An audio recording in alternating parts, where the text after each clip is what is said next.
morning and thank you for joining us. It's Saturday morning, it's 9 o'clock and it's time for Sunrise. I am Alero Edu. And I'm Nel Taigwe. I almost forgot my name.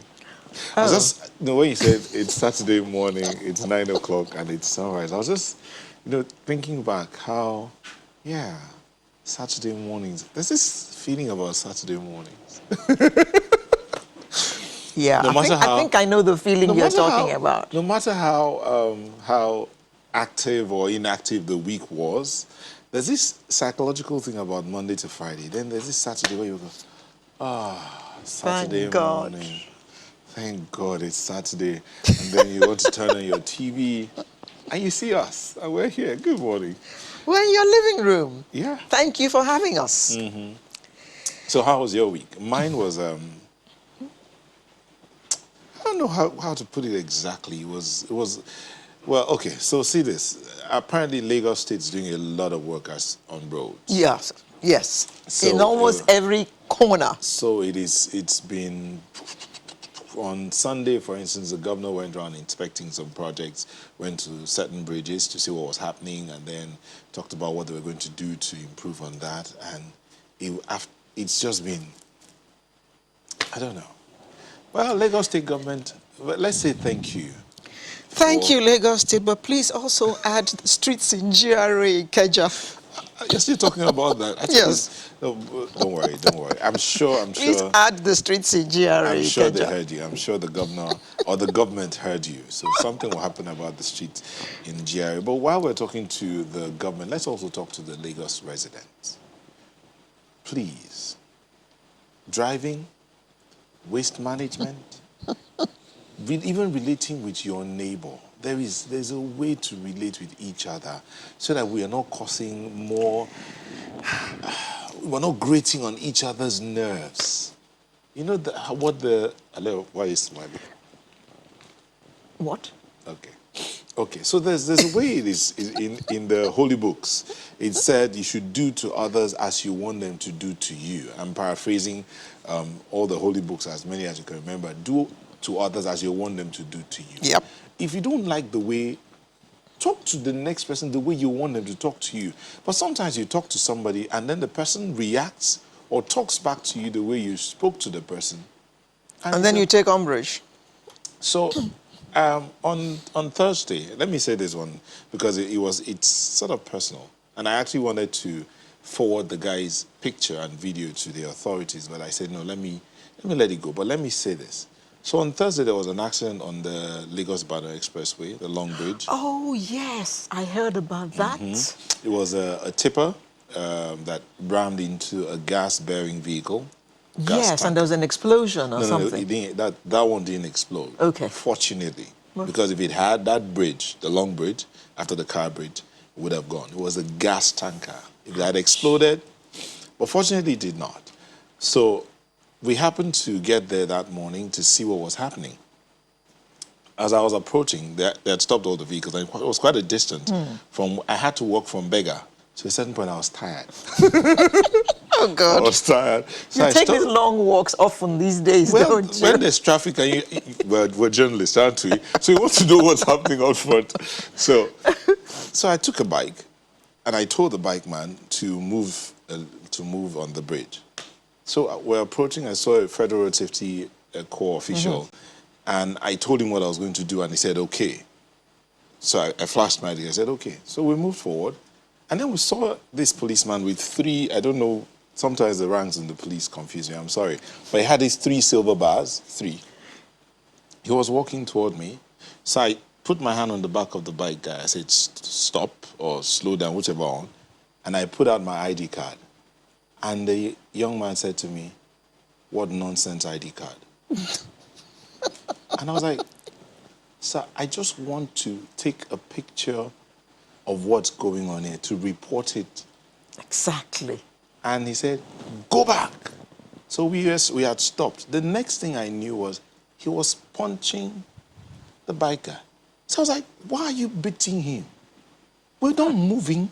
He said, if you don't, there was another officer somewhere around, and he was telling them, if you don't deal with these people, that's how they miss it. I said, But he's not moving. Why are you beating him? Then he looks at me. I say, who are you? Who are you? I will deal with you. You're a useless man. I say, I am sorry, but you cannot be beating a man for Who has doing done nothing. You told him to go back. He stopped. So it's for him to turn now. And then he goes for his key. And I'm like, so what if I decided to speak to him that way? So at the end of the whole thing, after we had finished filming and reporting on what the situation was, the driver of the tanker called me aside and said, I saw what was happening there. At that time, he was calmer. There's no fire. Everything was at peace. They had sealed the leakage. So he called me aside and said, I saw what was happening. Please forgive him. And I said, I've heard him. But let me ask this man. That he was standing there. In fact, he didn't even come close. So I said, let me ask this man, what makes me useless for wanting to report that this is what is causing the diversion of traffic to the other side of the road? Please, what's making me useless? Well, law enforcement, sometimes they do behave as if they can lord it over everybody and talk down at everybody. And that is the reason why they're not respected as much as they should. In other climes, you see a policeman down there, you immediately arrange yourself properly and behave properly. Because he is wearing a uniform that represents your country. Therefore, you should respect him. But the way ours behave, some of them behave like riffraff. Suppose that Okada man now jumped up and decided to fight him back. But you know, the beautiful thing is that in this police force, and indeed the law enforcement agencies, there are people there who understand what they are there to do. They understand his service to the nation and service to humanity. And they are respected for that. They are valued for that. But there are some who do not understand. They feel like wearing the uniform gives you some kind of, like you're a Superman. Yeah. Yeah, you And can his break cape. all the rules. You're wearing your cape, so know. the uniform is your cape, so you can fly. Fly. But even in the midst of flight, there is something that puts Superman in check. Kryptonite. When Superman remembers there's kryptonite on this side of the road and on the other side of the road, he arranges himself.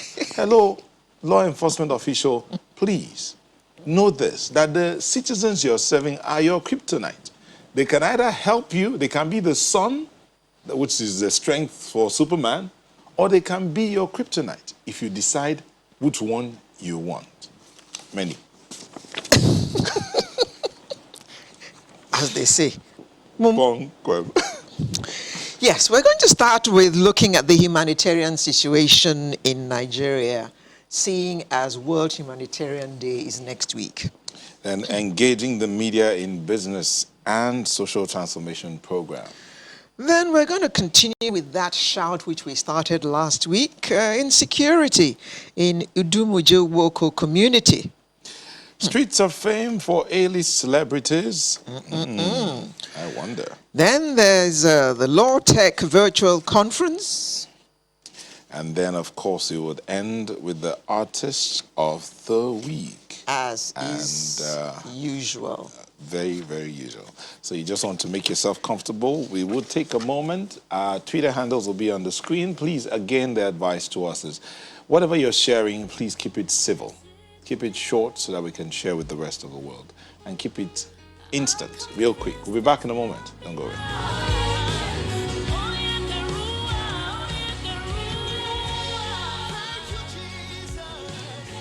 Welcome back and thank you for staying with us. Now let's get the program started. The humanitarian community in Nigeria called for urgent support for vulnerable people in the northeastern part of the country as the number of people in need of life-saving aid has risen sharply. At the same time, people's living conditions and the security situation have significantly deteriorated since the beginning of the year. The number of people needing humanitarian assistance is the highest ever recorded in 5 years of a joint humanitarian response.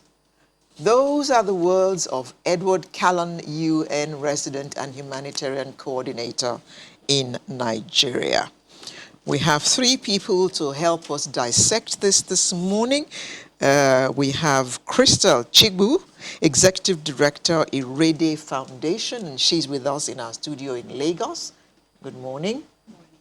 Joining us from Abuja is the Country Director, Social Welfare, Mr. Emmanuel Osemeke. Good morning. Good morning, Alera. Nice to meet you. Thank you for joining us. We also expect the Acting Humanitarian Operations Manager, Save the Children International Nigeria, to join us from Maiduguri anytime from now. Now, let me start with you, Crystal. Why are these numbers rising so sharply? I think it's really worse now because of COVID-19. People have always been in need of aid, and you have a lot of things going wrong, and so you need to always give support, as the case may be. But with COVID-19, you cannot even reach the people that you want to give help to as much as you want to. And if you look at the rising cases, especially in the Northeast, it's even worse because you have these armed groups even trying to, put a barrier between the people that want to make the aid happen and the people that you want to give the aid to. So it's really been a tough period, especially for us also that work in the areas of disabilities. And persons with disabilities are even more vulnerable, and women than other people, because somehow you just can't even go to where you get help when you need the help. So I think really the rising cases are as a result of COVID-19, and hopefully as we get vaccines and put help in place, probably it will get better. Sorry. Emmanuel, there's the issue of people who are displaced, who need aid, and then add to that the issue of COVID-19. So in addition to the work you're doing, there are also health issues for yourselves as well as for the people who require the aid that you're taking to them.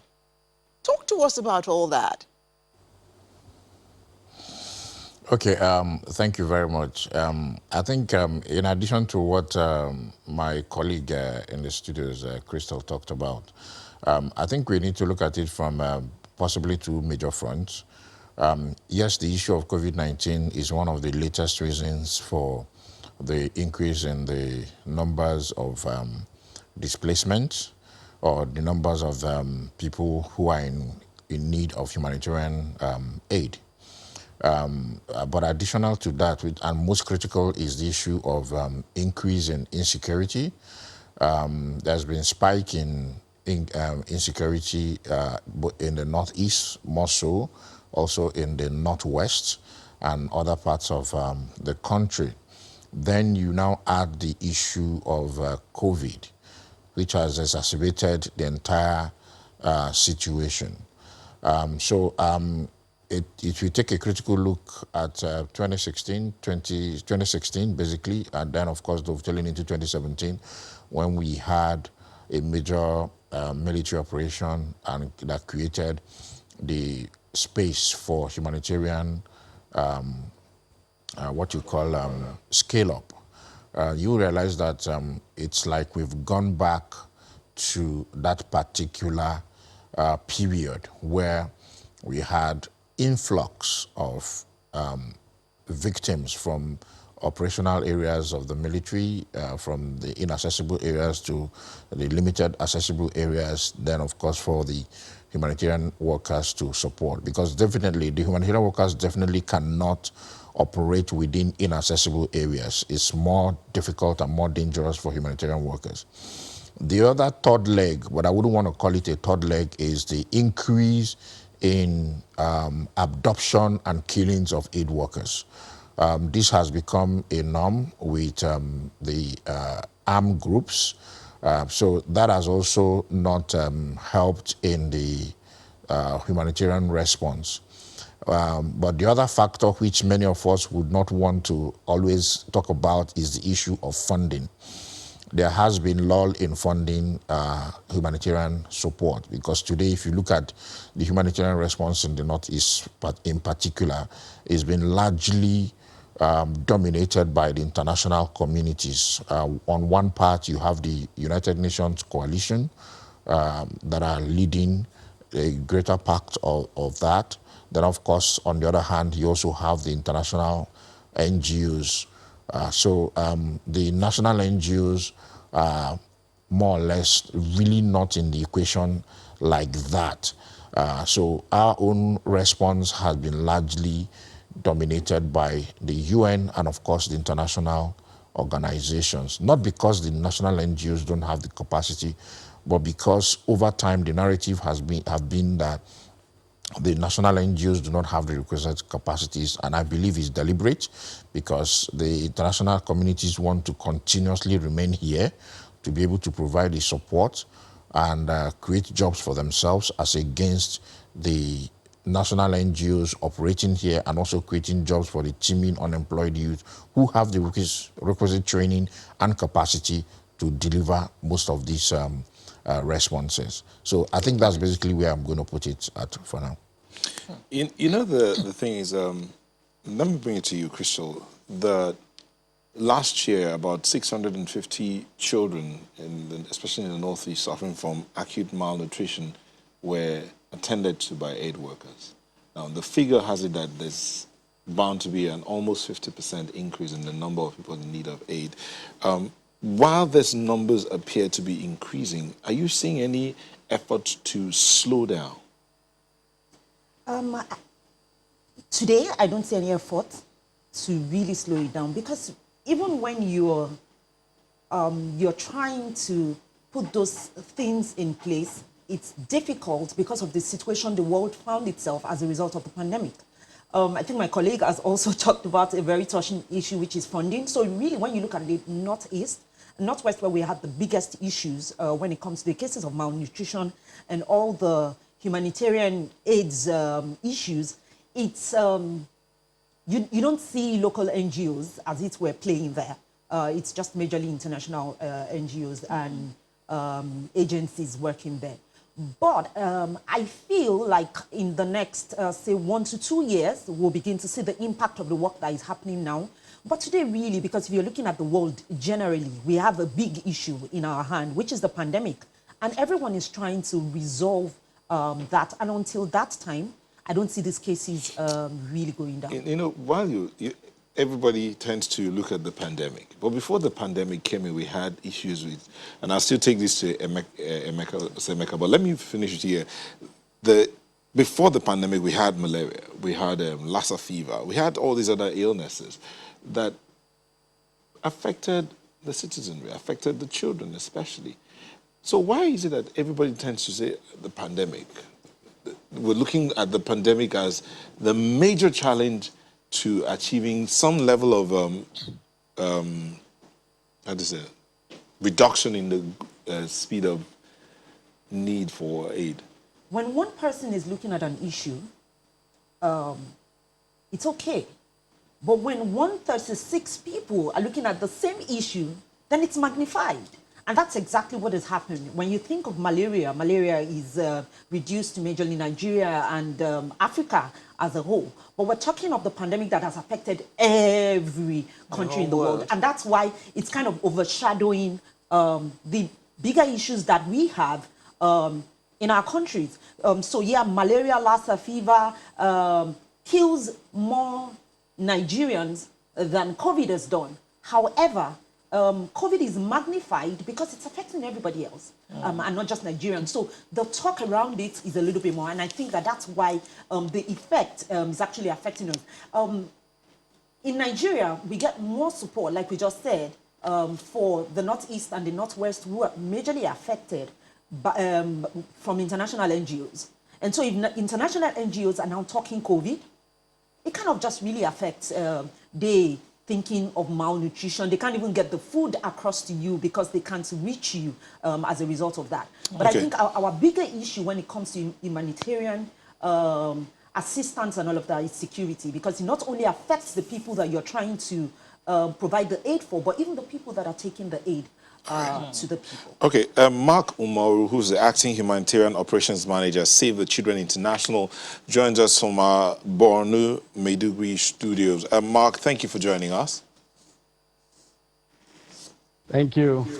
Okay, so good to be on the program. We're looking at this matter of the numbers appearing or increasing. Now, 2019, about 650 children or thereabouts were affected, but is it 650,000? Yeah, I need to get that figure correctly.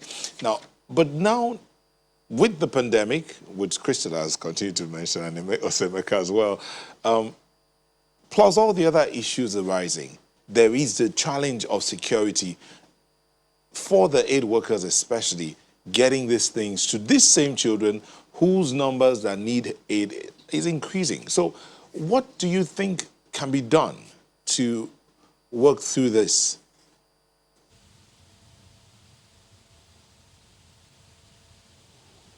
Okay, thank you. I would like to start just like the previous speakers have said, COVID-19 has greatly impacted on the humanitarian response. Before COVID-19, we had about 7.9 million individuals in need of humanitarian assistance. And currently that number has increased to 10.6 million individuals. And as you have rightly said, the issue of access is a problem because we have about 1.2 million people who do not have access to humanitarian assistance. Now, when it comes to access, we have to consider the hard-to-reach areas, and these are areas that humanitarian actors and organizations need to work closely with the military in order to gain access to these areas. So for me, I would say we need to coordinate and collaborate closely with the government to ensure that these people, these 1.2 million people that do not have access to humanitarian assistance are reached, and they are reached very quickly. But how's that working out? I mean, we heard reports of some aid workers that were killed by insurgents not too long ago. So how safe are these aid workers, and what level of encouragement are they getting to even attempt to get aid to the people in need?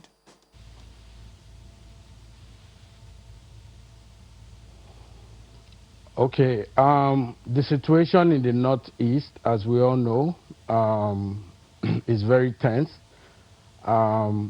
We have access issues, as you've mentioned. The safety of aid workers is a very crucial factor to consider, because if the health workers and the aid workers are not alive, there is no way they can provide or render that assistance.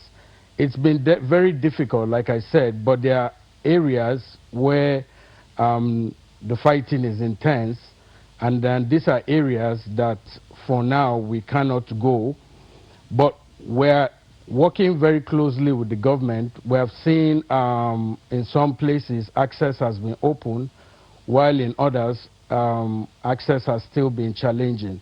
But we have to understand that this is a very dynamic conflict, and we have things changing very rapidly by the day. And so, like I said earlier on, the safety of health workers is something that we consider very closely.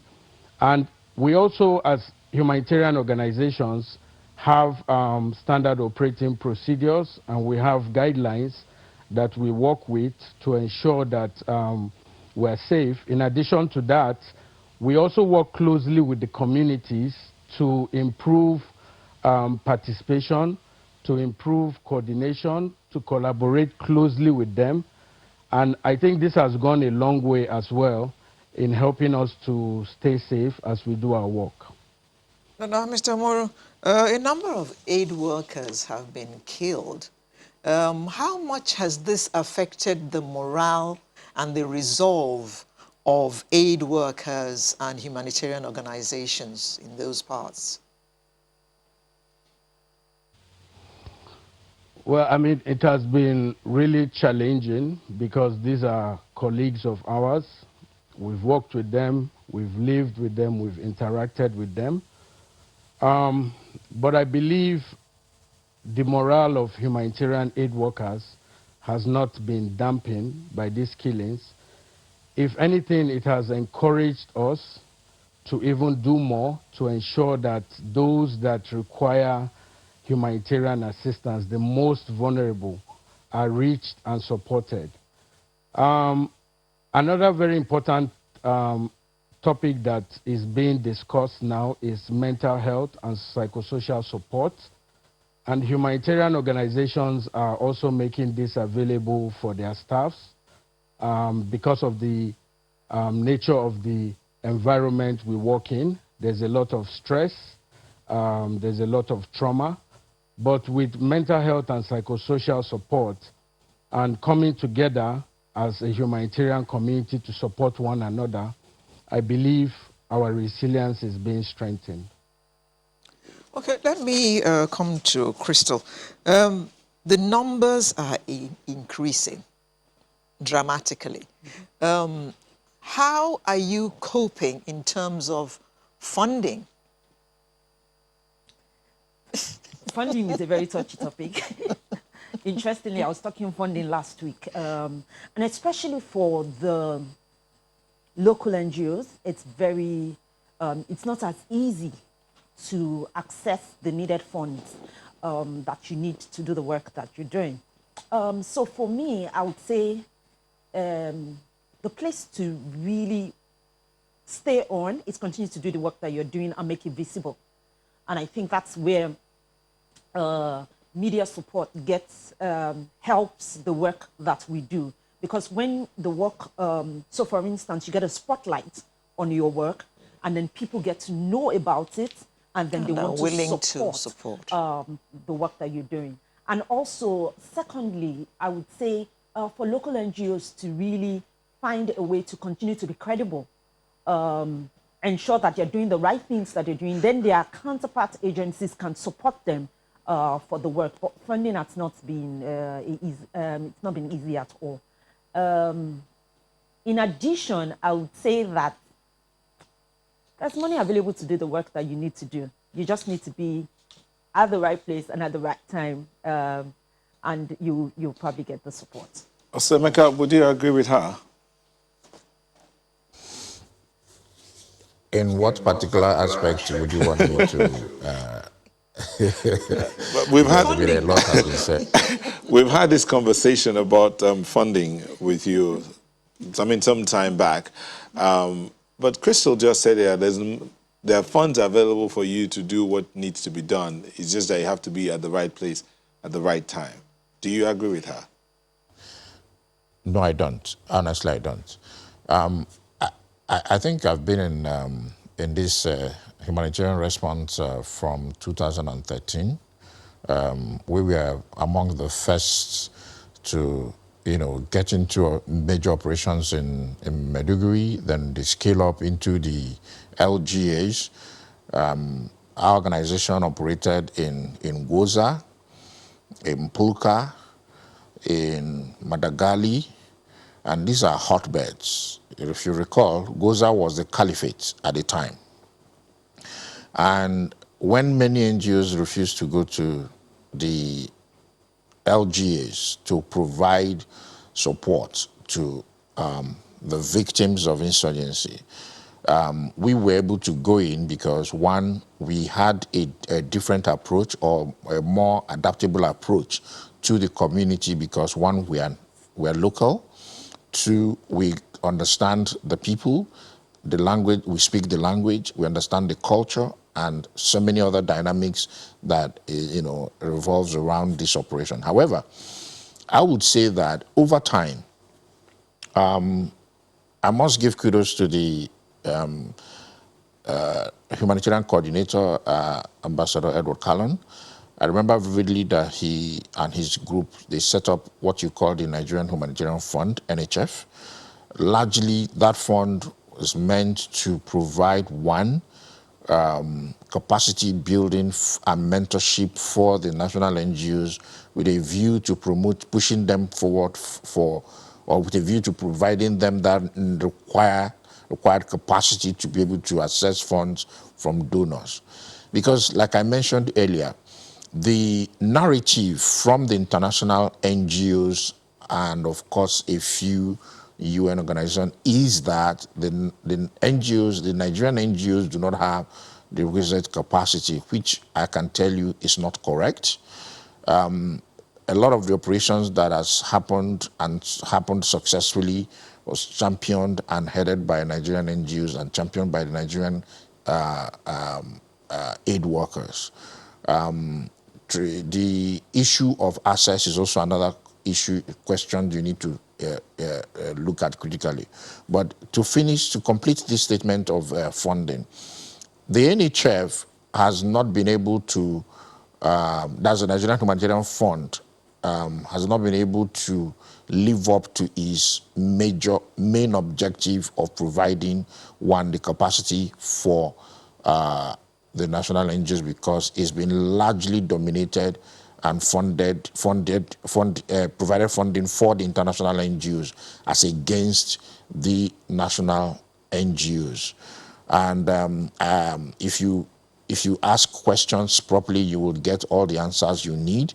I know, that the humanitarian coordinator and of course a few of his colleagues are really sad with this development, because the major objective is to provide that, bridge for the national NGOs to be able to, meet the basic requirement by international and of course the major donors, so as to be able to, one, domesticate the response in Nigeria. We have more humanitarian crises springing up in the Northwest, and we've really not been able to pay serious attention in that region.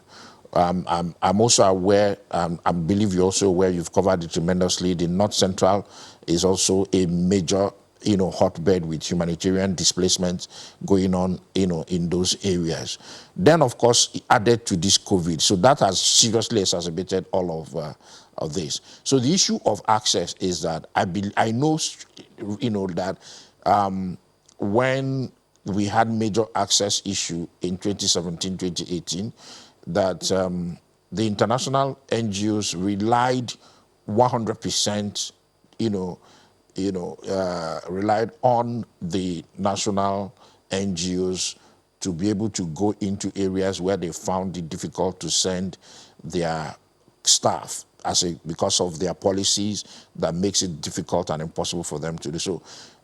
If you look at the success so far that we've recorded in the Northeast, in particular, I can tell you sincerely and honestly that those successes were brought about by Nigerians working with national NGOs and Nigerians who were also working with international NGOs. So the role of the national NGOs or local NGOs, as you want to call it, can never be overemphasized.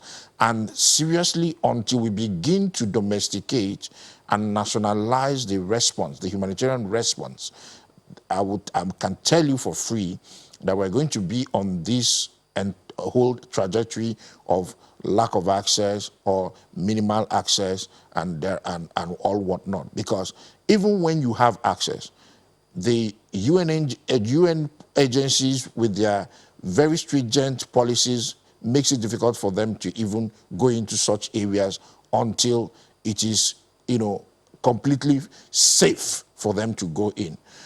Likewise, the international NGOs, they also have very, very stringent safety and security measures that makes it very difficult for them to go into certain, relatively accessible areas where a lot of these IDPs that require immediate support, reside. My major fear and concern is that I wouldn't want us to go back to the era where we had major malnutrition challenges in the Northeast.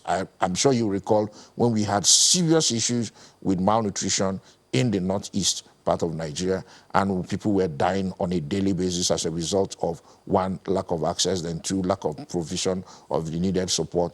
But when we were able to move in and provided this support, a lot of these issues were taken care of. And of course, we were able to mitigate the issues of wasting stunting, and the rest of them. So I believe strongly that until we're able to change some of the strategies that has been adopted over time and deliberately, take on hand over the responsibilities or mentor or make sure that the response is centered around the national and the local NGOs, then we will begin to, see some of the results we require. Yeah, Crystal, you wanted to... And I think that myself and Emeka, we are on the same page. Maybe we just need to start asking ourselves, do we need to be dependent on donor funding? And probably if we wear a different hat, we will access funding from a different source, and then it will help us activate the work that we want to do. So if I'm not getting money from you, if I'm getting it from another source, you can't dictate where I'm going to do the work that I'm going to do. So I think... Is that what is happening? Are the international agencies trying to dictate to you where to work? I mean, for instance, if I say that I make my funding available for only people that are going to work in the Northeast and in a certain place, then if you're going to get money from me, you have to meet that criteria and do that. If I have a certain or strict guidelines on what you have to do with the money that I'm giving to you, then definitely you have to use my money in that form. If you're not complying with that, I'm not going to give you money.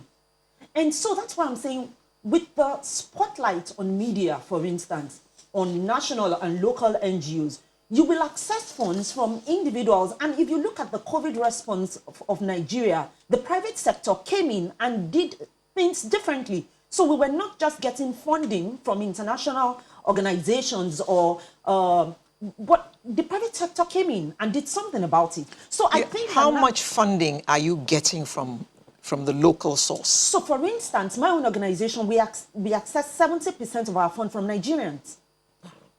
So I don't have to rely on a donor to give me money. And who will dictate to you what to do with the money. What I'm going to do with my money. And so if I continue to make getting funding from a donor a big deal, I am not going to be able to execute the work that I want to do. I'm going to, if I am focused in the area of malnutrition, for instance, that means the children will suffer. And I won't be able to put any response in place to react or respond to whatever they are doing. So for me, I think local NGOs and national NGOs need to change their funding mindset. And if we can balance the different sources of where we get the funding that we get from, we'll be able to do more. And I think that that's the approach, and that's what we need. That's my own personal belief, and that's what we need to start doing differently. Because if you look at where we have a lot of issues.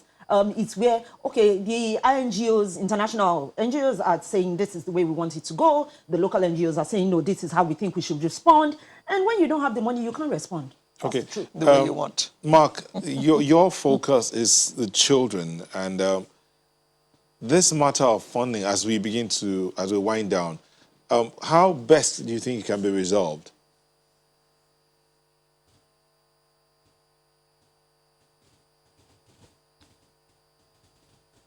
Okay, thank you very much. I would like to add a little to the topic of the relationship between the INGOs and the national NGOs. We all need to understand, I think, that we are all humanitarians, first and foremost. We have about 2,000 national staffs, like myself, currently supporting the response. And we also take the topic of localization very seriously in Save the Children. And we do our best to ensure that we partner, we collaborate, and we also empower local NGOs. Because if we fail to do that, then we're going to have a problem with sustainability. Now, regarding the issue of funding, the funding need after COVID setting went up to about 1.1 billion USD. And out of that, so far, humanitarian agencies have received just about 29% of the funding required. So we can see that there's a very huge gap. I believe for me, we need to diversify our sources of funding. We need to ensure that we're not just focused on just the institutional donors, but we also have to look at leveraging on corporate donors as well as individuals. I think for me, that is the way we can go in order to close the gap when it comes to funding, but the gap is really huge. Thank you very much. Mark Umoru, Acting Humanitarian Operations Manager, Save the Children International Nigeria, who joined us from our studio in Maiduguri. And we had Emmanuel Olisemeka, Country Director of Social Welfare, who joined us from our studio in Abuja, and Crystal Chigwe, Executive Director, Irede Foundation, who was with us in our studio in Lagos. Thank you all very much. And we do wish you all the best, and we do appreciate the work you're doing, and we wish you a very happy and fulfilling World Humanitarian Day next week. Thank you all very much. Sunrise will be back in a moment with another interesting conversation. Do join us. Whatever I do, I could always pray for you.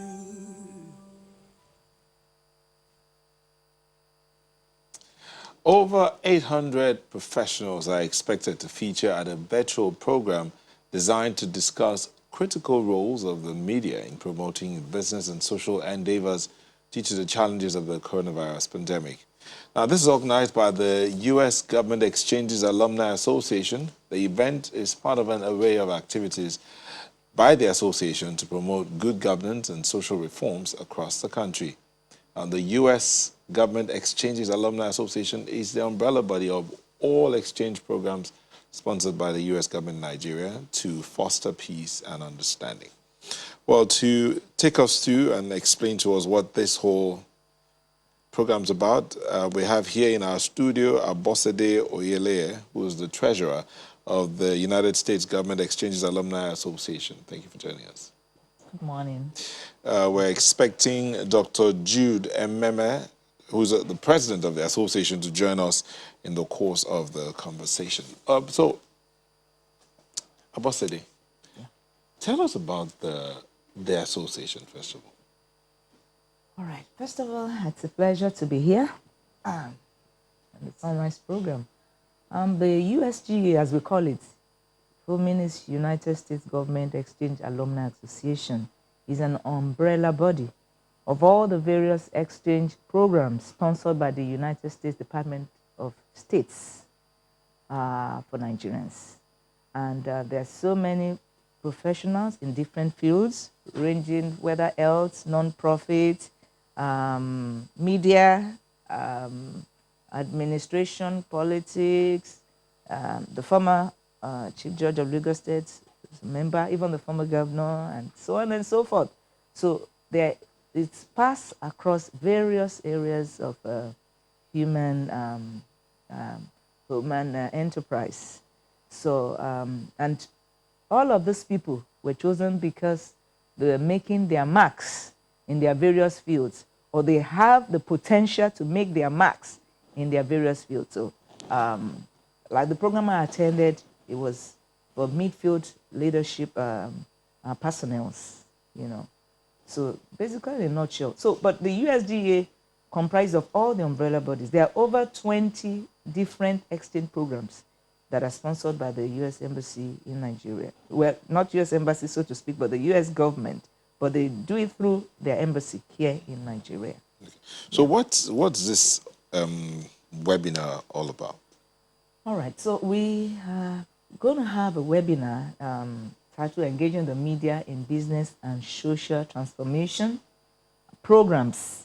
Actually, it's one of the series of programs we've been having virtually ever since the COVID thing set in.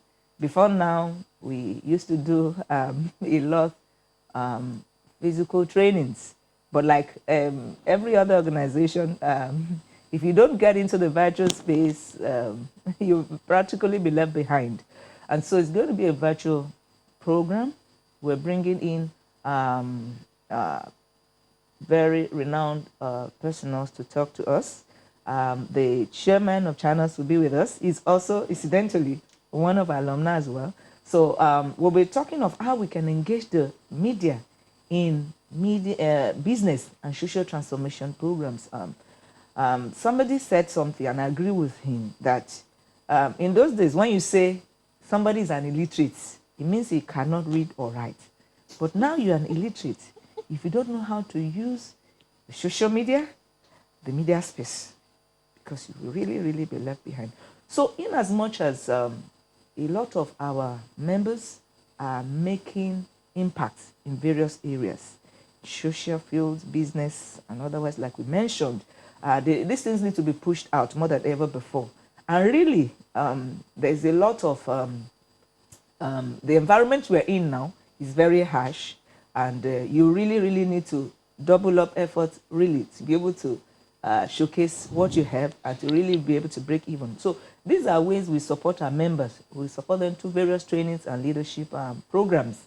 And of course, sometimes we don't even limit it to members. We throw it out, and we encourage people also, anybody that also wants to be able to take advantage of it as well. Who can take part in this webinar? Right. Primarily, first of all the members, we have over 800 personals who are making impact, like you said. But also, we are also throwing it out. Virtually anybody can. Okay. As long as you want to know how you can make more impact in your area of business or your social enterprise, Okay. using the media, you know. Okay. Are there specific businesses? Okay, maybe we should ask the president, because I understand he's ready. Oh, okay. Okay. Dr. Jude MMA, president of the United States Government Exchanges Alumni Association. He joins us via Skype. Dr. MMA, thank you for joining us. Thank you, sir, for the opportunity to have me on this program. Yeah. Okay, so Alera was going to ask a question, so maybe we should put it to you, because Aboside has been talking to us about the association. So she said that anybody who wanted to impact their business can be a part of this program. And my question is, so are there specific businesses that you are zeroing into, or it is just a general thing? Yeah, thank you very much. The members of our association are primarily in career, they're in business, they're in professionals. They are professionals. But in addition, they are all social entrepreneurs engaging in various social transformation works in order for positive social change. In a COVID era, it has become necessary for business sustainability, for business survival, to arrange this kind of training. By the way, we have had 2 trainings already. Professor Patu Tomi was on our program, Mr. Fela Durote was on our program, and this time around, we are exploring how can we engage the media, because we don't.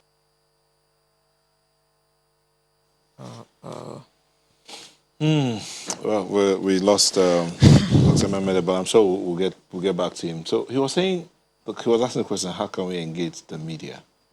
Is it about media generally, or specifically social media? Well, this is about media generally.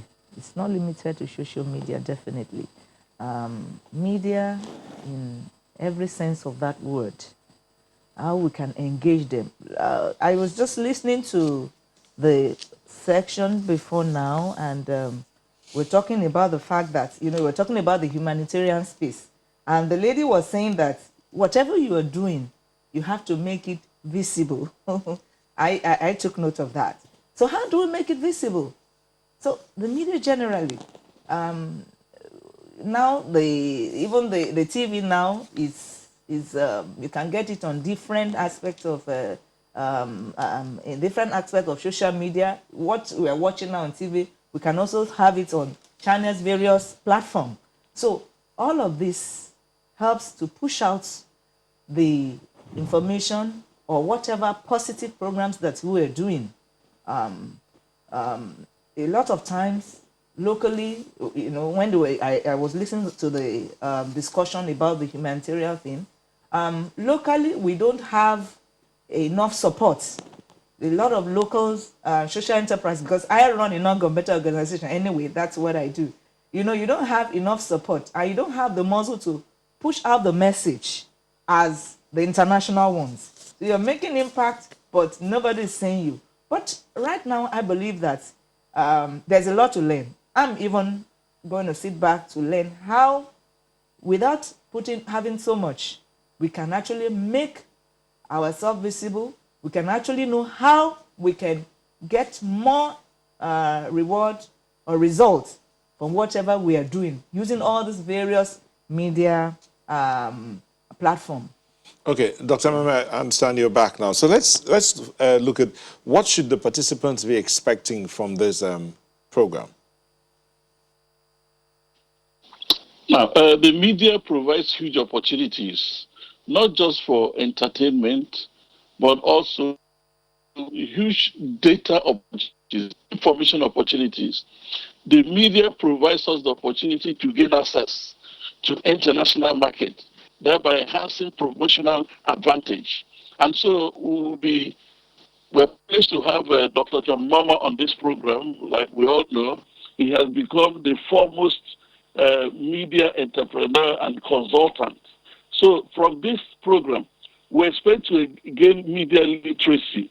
We will be able to access information, to gain skills and knowledge, to be able to analyze the data coming from the media and be able to transmit information so as to boost business opportunities, especially at this time that the whole world is going through, major challenges in terms of business survival. Okay, it's a virtual event. So how are people supposed to be part of this?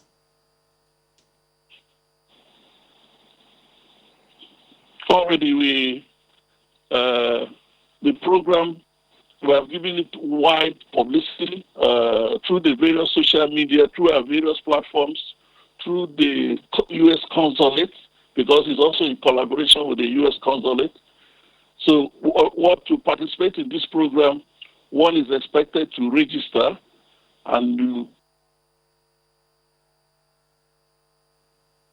Yeah, we've lost that you have registered. Okay. And so on Monday. Okay, am I on? Yes, you're back on. You were saying something about to participate, you have to register. You have to register. We confirm registration, and then the link will be made available for you to participate. Time again is on Monday, the 17th of August, from 4 p.m. We're privileged to have the Deputy Public Affairs Officer of the U.S. Consulate here in Lagos. Though she'll be connecting from Washington, she will be our special guest of honor for the program. Okay. So, Ambassador, the President's talked about said you have to register, and that registration has to be confirmed before the link will be made available to you. Yes. And this thing is happening on Monday. Yes, it's actually happening Monday by 4 p.m. But I would also want to suggest that channels also can use their platform also to make this available. Your various other platforms, so that people can actually watch it as well. Okay, wait. Our platform is being made available here now. So and it's can you 4 just? PM on Monday now. No, just for those who are listening to this now and want to be a part of it. Yeah. You've said your president has said it, and you also said it that it's open to everybody. Yes, the members are aware, but it's open to the general public. As many as want to use the media to affect their business and even corporate governance. So. Is there a website? Is there a link to which they can go to register? Just say it. What I would make sure is done, if it's not yet done already, because we have someone in charge of that, is that the link would be on our website. We have a website. What's the website? United States, USGE. So if you type United States Government Exchange Alumni Association .org, it will bring up our website. USGEA.org. No, just type the name. Just Google the full name. United bring States out Government Exchange Alumni Association.org. Yes. It will Okay. bring up our website. So if it's not there already, definitely it will be there immediately after this segment so that anybody can go in and register. So when you go to the website, there's Yeah. United States Government Exchanges Alumni Association. Yeah. When you go to their website, Yeah. your website, Yeah. you see the link to register. Yes. So when It's a you link there. register, you will now get a link to access the Yes, webinar for yes, Monday. yes. Okay. Mr. President. Yes. Okay. So I register, I get the link sent to me. I just log in on Monday at 4 p.m. Yes, you log in on Monday by 4 p.m. By the way, specifically the website, US Exchange Alumni Association.org, US Exchange Alumni.org, US Exchange Alumni.org is one word. With that, you can access information on the registration, and then you will get an email confirmation. So Okay. on Monday by 4 p.m., this event is happening, and it's meant to empower as many as come in there on what to do with media as regards business and social transformation. Dr. Ememe, at the end of the day, what is any participant taking away from that event? From that event, you will gain a lot of knowledge and perspectives, a lot of insights on the huge opportunities the media provides. This is a global environment. In a globalization, knowledge and information is important. And media is technology-based. And that technology gives us access to the international market. So you expect to be equipped with knowledge and skills on how you can enhance your media literacy in terms of maximizing the opportunities the media provides. You also have the opportunity for direct interaction with Dr. John Momo. I'm sure you'll agree with me that he has become an icon, a legend. So we'll be interfacing with him and have the opportunity to ask questions and gain from his wealth of knowledge and experience. So that's what will be taken away from it here. Okay. What if I'm not able to access it on Monday? Would I be able to get a recording of the program?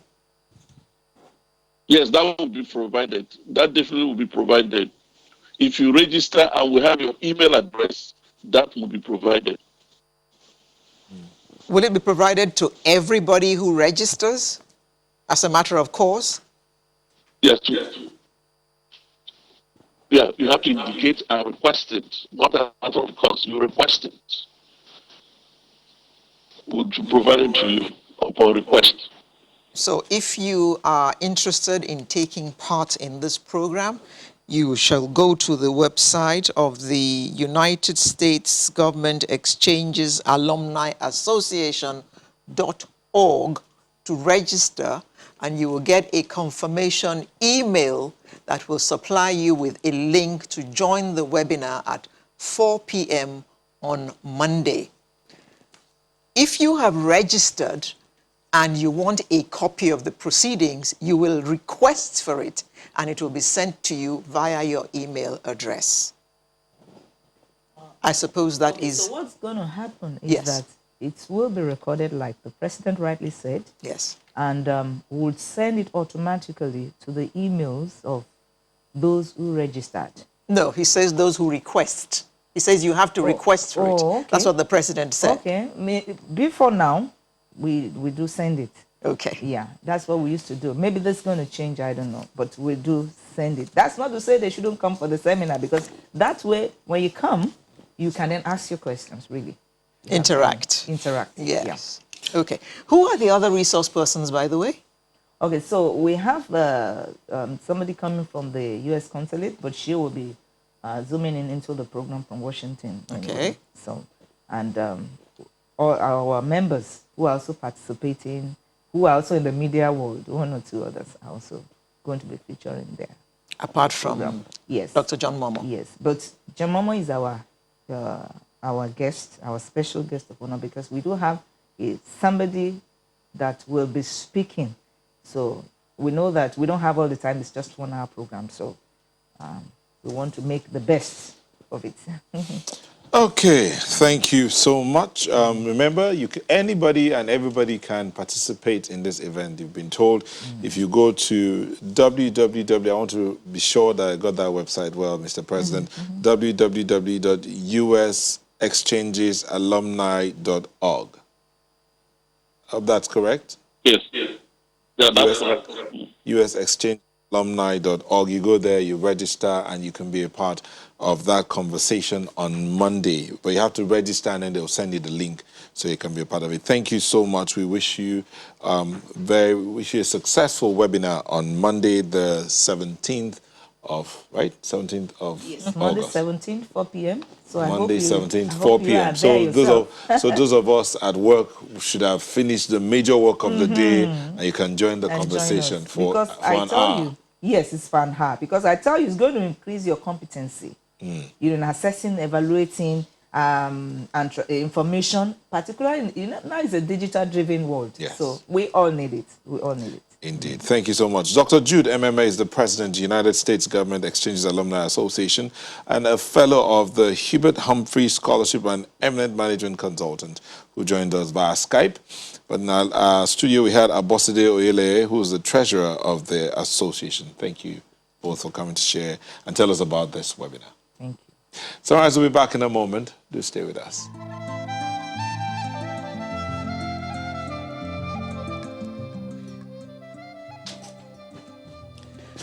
Welcome back. Last week we had a shout on Sunrise. Some members of Idumuje-Ugboko community alleged that for 5 years the town has been facing insecurity challenges arising from alleged activities of Honorable Ned Nwoko, a member of the community, who they said has forcefully seized people's farmlands for his private use. Those who dare to question him are arrested and incarcerated on trumped-up charges and sometimes uninvestigated as well. We now have with us those who have come to respond to the allegations made last week by members of the community. So other members of the community are here with us today to tell us their side of the story. It's my pleasure to welcome Chief Chris Ogu, who is Iyase of Idumuje-Ugboko. Good morning, Chief. Good morning. Prince Walter Ezeachi, former President General, Idumuje-Ugboko Development Union, is also here with us. Good morning. And we expect Dr. Michael Nwoko, Secretary, Umuomurusi Nwoko Royal Family, and Special Assistant to the Delta State Governor on Health Monitoring, will be joining us via Skype in just a moment. Abuja, from Abuja. From Abuja. Oh, he's not Skype. He's in Abuja. He's in the studio in Abuja. Okay. Now, Chief, can I assume that you watched the program last week and that you are aware of the allegations that were made against Honorable Ned Nwoko? Yes. And among them is the fact that he is seizing land in Idumuje-Ugboko for his personal use, even though he promised to use some of those pieces of land for projects that will be beneficial to the community. Thank you very much for this question. This issue has been at the bottom of a lot of controversy in Idumuje-Ugboko. It is not true whatsoever. There's no truth that he has been seizing land and is using it for his own personal purposes. The truth is that in 2015, Prince Ned Nwoko, as he was then known, applied to the Royal Majesty Obi Albert Okuwadegu Nwoko III, MON-JP, PhD, for land to erect a golf course and a university in Idumuje-Ugboko. You know, Prince Ned Nwoko is somebody that is very keen on development of Idumuje-Ugboko land. And that's how we got involved through his application to the Royal Majesty, because that application was then transferred to the Iyase and his committees to look into, and I am the Iyase. So that application was transferred to me. And we were told by His Royal Majesty to go and look into this application. Look and see if there's even land for this kind of work to be done. Because, I mean, we didn't have anybody applying for that size of land at the time, in 2015. So it took a while for us to search for land. And then we discovered that we had had a court case running for several years with the people, our neighbors in Onichubo, in a neighboring community. And that we had the portions of land we won from that dispute, which lasted over many years, over a decade or more, is still available. People use it in an itinerant manner. They just go there and farm without any purpose, just for themselves. But the land has been won in a court case which went as far as the Supreme Court. And we won that land. So we decided that, well, we recommended to His Royal Majesty, the OB, that this size of land is available in so and so location, near Onichubo, between Onichubo at one end, Ibodo, another village near us, that we can use this land to build a university. And he approved that this is a good location for a university. And he wrote us a letter of approval that we should go ahead and give the land. So that is where we are. We gave the land in 2015. Unfortunately, a few months later, we started receiving communication from people saying that, why did we do that? That no, the king hasn't written an approval. The king didn't give an approval. They didn't say we should give. So why did we give? And we were wondering, where are these people coming from? Who are these people? Are they members of this community? And we later discovered that there were our sons and daughters living in Lagos and in Abuja and elsewhere who have not been around for many years around the community. And they just showed up, started to direct us. And then these troubles came on the heels of those questions. So how much land did he ask for? Well, he asked for first, even before I became Iyase, he had asked for 33 hectares. Then subsequently on the university project, he asked for 90 hectares. So now as a requirement, as required by the NUC, National University Commission.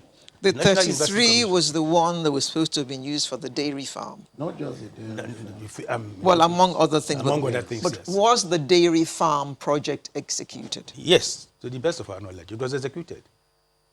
Except that the environment was not conducive, could not sustain the life of cows and cattle. They couldn't survive on the land because, I mean, we live opposite the place. People used to come from the place who drove cattle from Fulani, his Fulani workers. And they used to quarter in my little watering hole. And we used to talk about their work. They used to drive cow up and down the place in those days.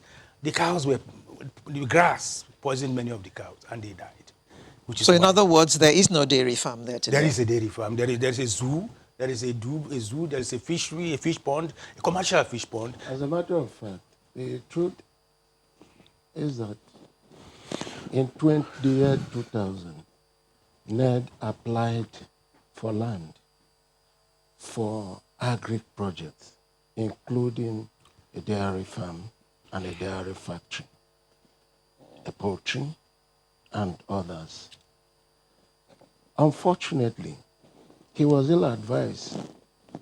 A dairy farm couldn't succeed or survive with the Idumuje-Ugboko climate. He brought in over 500 cows. Every Ugboko person, including me, saw it. Initially, I was the ringleader against him, against the 33 hectares given to him.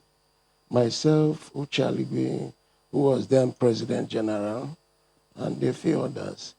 In fact, when we got to the palace at that time, we were chased out.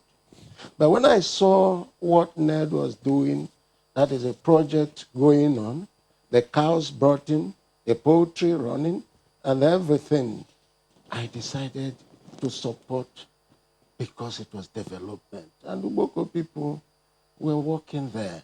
Unfortunately, like I said, cows don't survive with that climate. And that was one of the things which Alibe said at the onset, that he read agri-economics, that cows may not succeed or survive under our climate. However, there are still other agri-related projects there. There are commercial, a large-scale poultry farm. There is a zoo. There are other things. When he saw that the cows were dying, according to him, he approached Yobi and told him that he intended to extend to having a zoo and other things, including making there a national monument. That side, that is what we have there. Up till 2015. Before 2015, late Professor Samaina Gabriel Nwoko, officer of the Order of the Niger, retired as a professor of agri-economics, University of Ibadan. Has been anxious for us to have a higher institution. I remember at one time under Idumuje-Ugboko and the Elders and Leaders Forum, comprising of Idumuje clan and Odiane clan with over about 9 communities. We talked about education and all that. So it's been a burning desire for a professor to have a higher institution around there. So I asked him to approach NED. I was President General up to 2012. That was Before or after Uche? After Uche. Okay. Yes, after Uche, it was Chris Ogwo. I was President General. That's the current yes. Thereafter, Sunday Banye became President General. So in 2013, Professor Samayana came to my office and I said, why don't you approach NED? NED has money. NED is throwing money here and there. Approach him so that we have a legacy, you know, and that was how he went to NED. In 2014, both Professor Samayana Nwoko, now late, and Uncle Prince Martins Nwoko, also now late, they met with NED, and that was how the idea of a university came. Early 2015, when they approached, they took the matter to His Royal Majesty, late Obi Alberto Kuwadegu Nwoko III, and he asked them to put up an application to make it formal. An application was written. A copy of it is here. I sent it. I beg your pardon. We don't have the whole day. Yeah. So you need to I'm abridge summarizing. everything that you have to say to Yeah. us. Now, the 33 hectares that he got the first, what was the purpose? I've told you. I said for agricultural-related projects. Okay. Including, but not limited to a dairy farm. Okay, so today is the agric concern standing on those Exactly, 33 sir. hectares. Exactly. We are told that he also built his house there, his palatial. No. The part, just like Obiajulu, Prince Richard Obiajulu Nwoko acquired land there where his son has a house, as I speak with you, where Prince Ejimofo Frederick Nwoko has a palm plantation. Okay. It is that area that Ned has his private home. Okay, now the Obi, we hear he is in hiding, Who as is the Obi? opposed to. Is that you don't have an Obi? Let me correct an impression.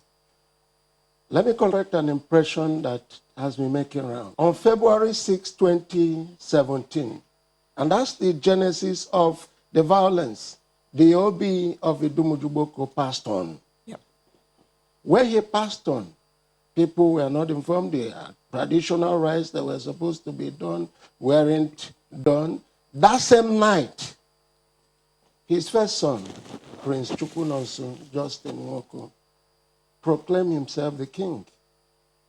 When we're later told that he brought one old man and said he's the oldest man in town, that put him on what we call Isumi Kenuku. But that's not the tradition. We have a tradition. I may not have been born when the tradition was instituted, but it is clear on the intelligence report by RBK in 1937, which copy is here. You know, So are you therefore saying that he is not the rightful Obi? he is. We don't have an Obi now. Like I said, up to just last week here, up to just what day? The deputy governor's office wrote. Look at this letter. The deputy governor's office said everything about Idumuje-Ugboko kingship is suspended until the matters are over in the court. For you to be recognized. Okay, we need to take a quick break and we'll be back in a moment. Okay. Please stay with us.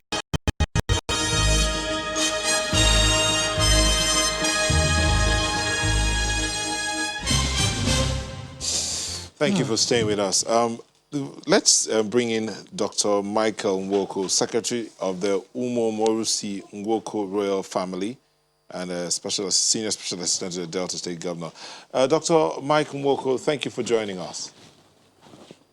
Thank you so much, Inyota and Alero. Before we went on that break, I do know that Prince Ezeashi was talking about the throne, that he said there is no Obi.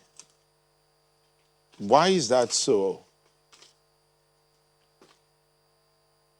Well, to the best of my knowledge and as a member of the royal family, I can state without fear of contradiction that members of Idumuje-Ugboko community and the family expect a formal coronation ceremony of the new Obi of Idumuje-Ugboko, wherein staff of office will also be handed over to the new Obi of Idumuje-Ugboko. Well, there's been a lot of crisis in the community, which started since 2015, 5 years down the line. Dr. Nwoko, the community have been immersed in this. Yeah. Last week we had some people here who said that the Obi is in hiding because Honorable Ned Nwoko is haunting him or ensuring that there's no peace in the community, so much so that the Obi is in hiding. And you're again saying what Ezeashi said, like there is no Obi at the moment. So who is the person in hiding? And why is he hiding? Well, really, I wouldn't want to join issues with those who appeared, last week, to speak. To me, I think they appeared on the studio to carry out usual campaign of calumny, personal attack on the person of Honorable Prince Ned Nwoko, whose contribution to the development of Idumuje-Ugboko is no doubt a resounding one. I'm not aware if the Obi of Idumuje-Ugboko is in hiding. But what I know is that just recently there were a lot of issues that arose on account of complaints being made by persons whose properties were destroyed during the crisis that rocked the community. And I'm also aware that the police, swung into action. I'm also aware that the police is doing their job. I also watched the program and realized that the police was also indicted for doing their job. But let me ask this question. You see, if you belong to a community that hitherto was known to be a very peaceful community, and all of a sudden there's this crisis arising from kingship tussle, issue of land, and you eventually have family members who were maimed during the course of the crisis, whose properties were destroyed. If you choose eventually to seek for justice, I want to believe that you have a right to do so. And if the police now choose to do their job, will it be fair for some persons to appear on national television to indict the police? Will it be fair? Obviously, it will not be fair. But you see, I wouldn't want to join issues because I think that the very essence of appearing on this program is for us to be able to dwell on the issues without necessarily calling names, or without attacking personality, as it were. You see, the family have actually taken bold steps since this crisis began since 2015. And I give you a bit of semantics in that regard. On the 8th of November 2015, there was a meeting of Idumuje-Ugboko royal family called at the instance of His Royal Majesty Obi Abat Nwoko III at the palace of Idumuje-Ugboko Kingdom, wherein these issues were put on the table. And in that meeting, there were resolutions. Then there was also a follow-up meeting on the 30th of May 2016, meeting of Umunkeze family members called in Asaba with a view to resolving issues. And then that followed by another meeting called at the instance of the AIG Zone 5 in Benin on the 1st of June 2017, where all parties were invited to make their presentations. After then, we had the meeting also called at the instance of His Royal Majesty, Obi Charles Anyasi, the third, the Obi of Idumujono, with a view to resolving issues, and all parties were invited. Unfortunately, that meeting was called off because on the eve of that meeting, Crown Prince Chukwu Nonso called that he would not be able to attend the meeting anymore. For whatever reasons, we don't know.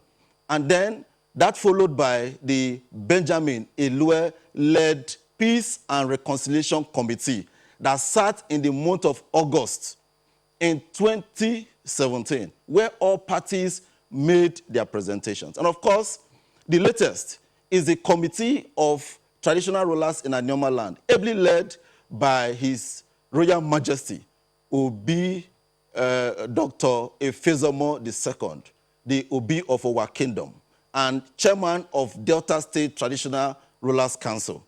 They issued a communique. In fact, they sat for several weeks and issued a communique on the 26th of January 2020. Now, I have the 6-point communique. Permit me, to read it, just for us to be able to set the record straight. Just the bullet points. I'm not going to take your time. 1, that all cases in court relating to the dispute in Idumuje-Ugboko be withdrawn with immediate effect. Also, the new case for the petition should be accommodated. That His Royal Majesty Obi Nonso and Honorable Prisoner Edwoko haven't agreed to close ranks before the mediators should resume cooperation with a view to advancing peace process. That the counsels to the disputing parties, as a matter of urgency, should work out modalities for the cases, petitions to be withdrawn and report to the committee, taking into consideration that royal fathers have placed a curse against continuation of all cases and petitions in Idumuje-Ugboko. 4, that all chiefs of Idumuje-Ugboko should resume their respective duties in the kingdom immediately. 5, that all cases of banishment, fines, and pronouncement are hereby rescinded and should not be repeated in the future. That all parties to the dispute are bound by this resolution, signed by His Royal Majesty Obi Dr. Emmanuel Efezomo II, Obi of Owa, His Royal Majesty Obi Henry K. Kachukwu, Obi of Obolono, His Royal Majesty Obi Daniel Ogbudo, Obi of Atuma, His Royal Majesty Obi Victor Chukwu Baleze, Obi of Onichugbo, His Royal Majesty Obi Charles Anyasi II, Obi of Idumujono, His Royal Majesty Obi Engineer Undoka Iziagona, Obi of Iseloko. Now, this is a roadmap to peace. In other words, this is a pathway to peace.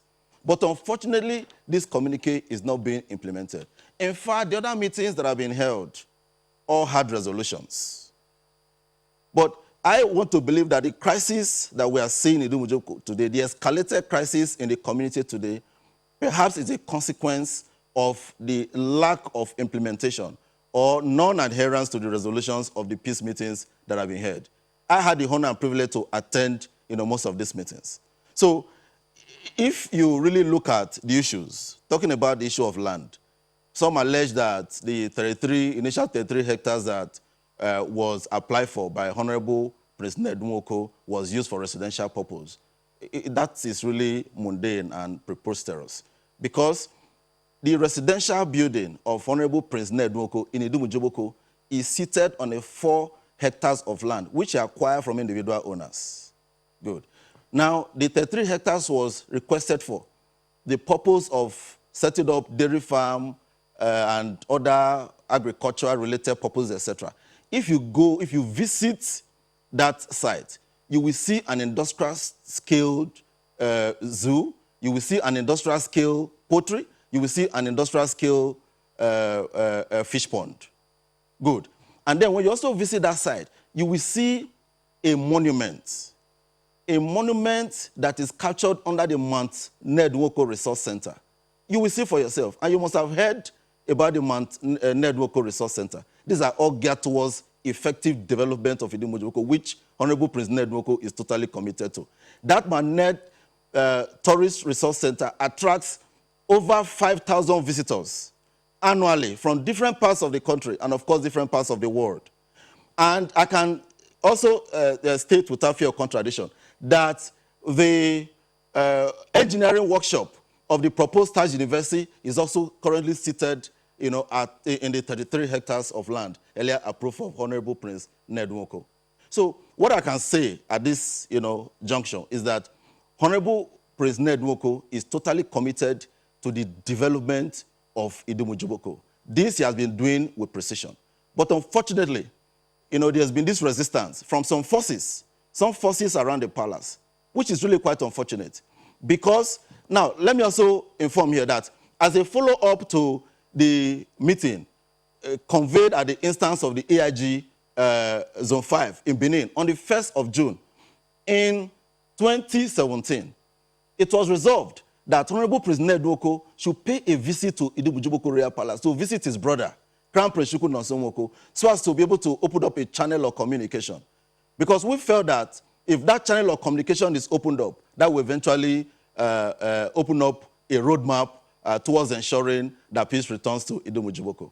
And that meeting was slated for 10. The meeting between Honorable Prince Ned-Nwoko and Crown Prince Chuku Nonso-Nwoko in the palace of Idumuje-Ugboko Kingdom was slated for 10th of June in 2017. But unfortunately, the meeting was eventually moved to Sunday, the 11th of June 2017. We were all prepared to even attend the meeting with Honorable Prince Ned-Nwoko before a call came from Crown Prince Chuku Nonso-Nwoko that is no longer ready to accept, Prince Ned-Nwoko. That was the same day that the meeting that was conveyed at the instance of His Royal Majesty, Obi Charles Anyansi, the second, the Obi of Idumujono, was also called off because Crown Prince Chuku Nonso-Nwoko had called on the eve of the meeting to say was no longer going to attend. So I think that members of the Nwoko Royal family, to the best of my knowledge, are totally committed to peace.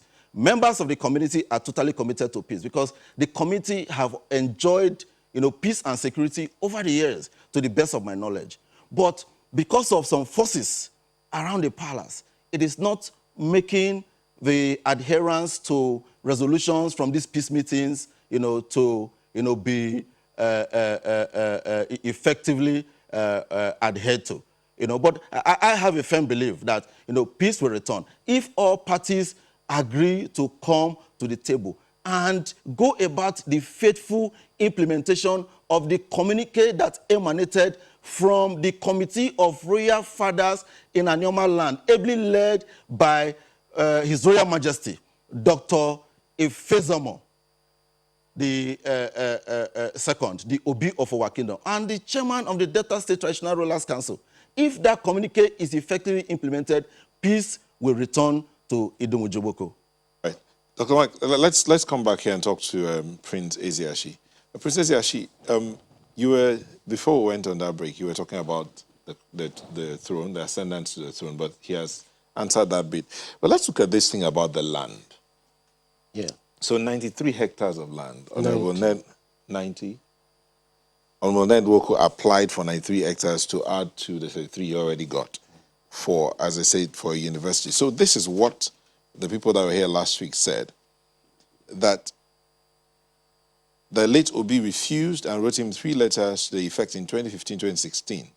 He said, he applied for, our community is 100% agrarian. Honorable Ned-Nwoko wants 2 by 2 kilometers in addition to the 33.4 hectares the community gave him in the year 2000.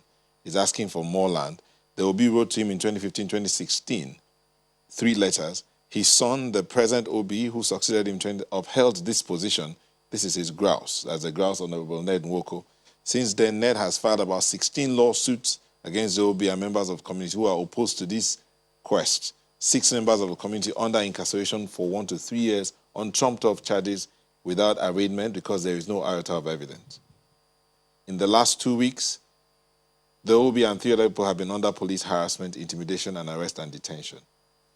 This land appears to be part of the issue. The 93 hectares, what is the situation there? Fine. I'm sure we are through with the 33. Now, the 93 hectares, the 90 hectares, not 93. Okay. Because if you even look at the letter written by His Majesty. The application that Chief Christopher Ogu told you about was made and dated 16th of March 2015. Now, after the meeting, on the 4th of April, 10th of April rather, 2015, His Royal Majesty wrote this letter. Naturally, there, except for either corporate body or you want to write to an individual, the only channel the OB addresses the community is through what we call the Zwane, the gathering of the 4 federative villages. That's the way the OB addressed the community. Okay.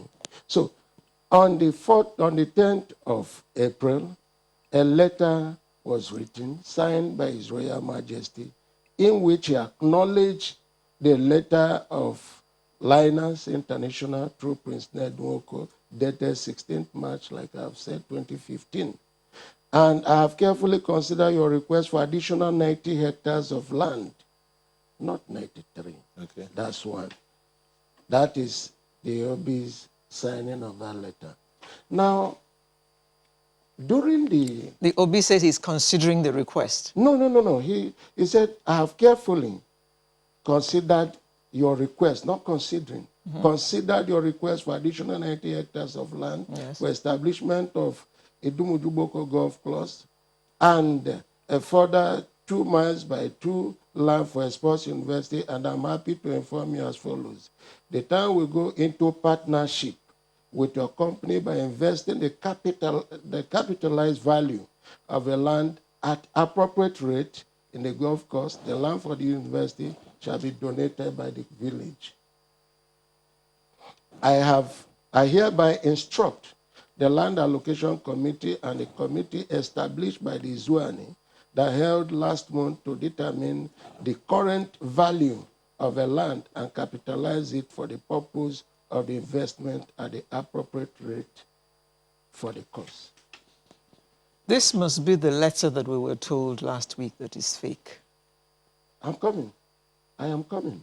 Now, on the 12th of August, another letter emerged claiming the opposite.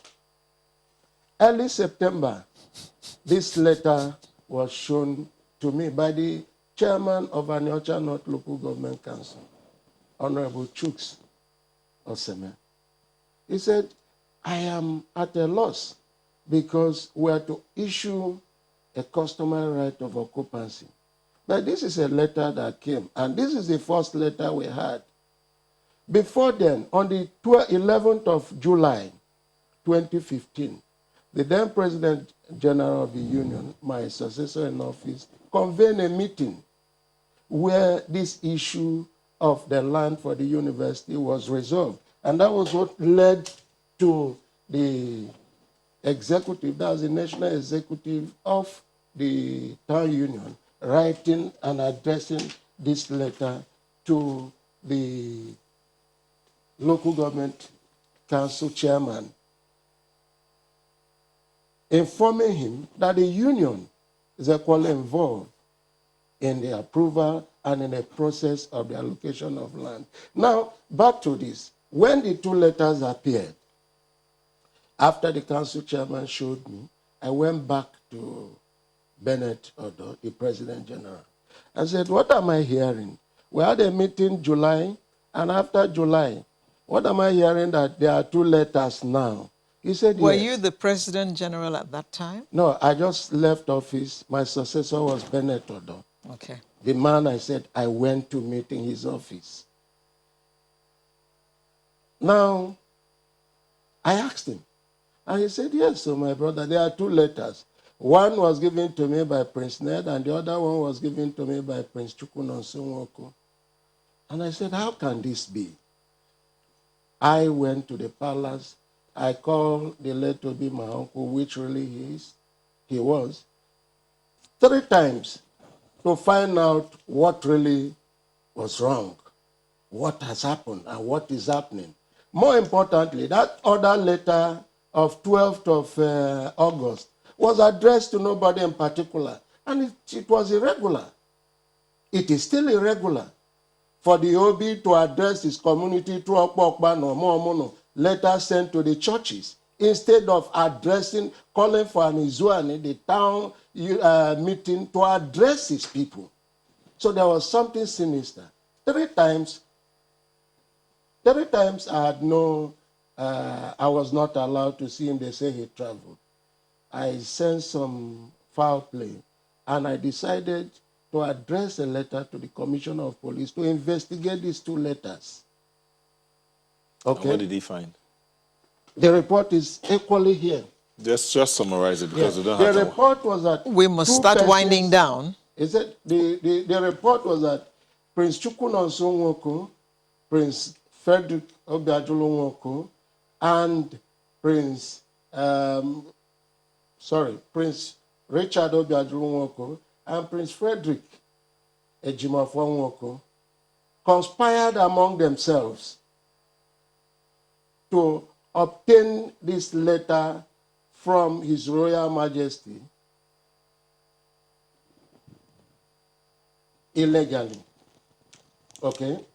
And as I speak with you now, the case of forgery is before the magistrate court. Okay, so since 2016. Now, this land now, so there's still that battle of whose letter should be obeyed. But from the letter you read, for the 90 hectares. Yeah, it's not so whose the letter community to be obeyed. The truth of the matter is that police carried out a thorough investigation from September to February. It was February 24th that they released, I requested, and a copy of the police investigative report was sent to me. I forwarded them to Ayola, the producer of this book. But have the 90 hectares been allocated to Ned Nwoko? Of course, yes.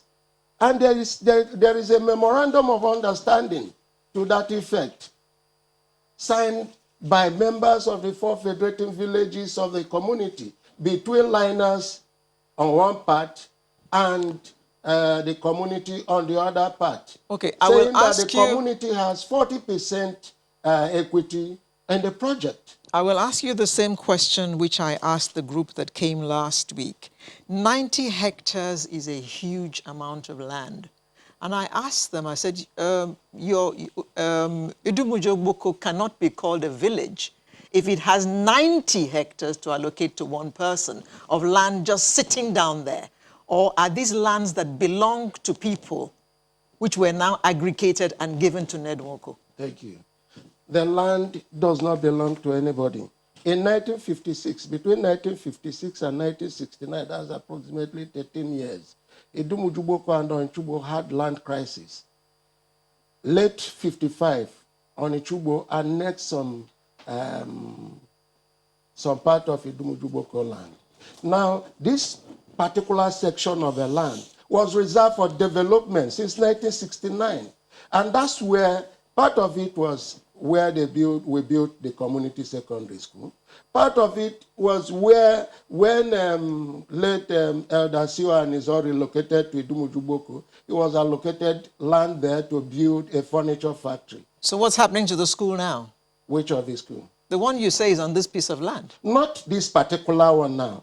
A section of it. I'm not saying the land is vast. We had a boundary from I'm sorry, we've run out of time completely and we just got to go now. That was Prince Walter Iziashi, former President General. Sorry.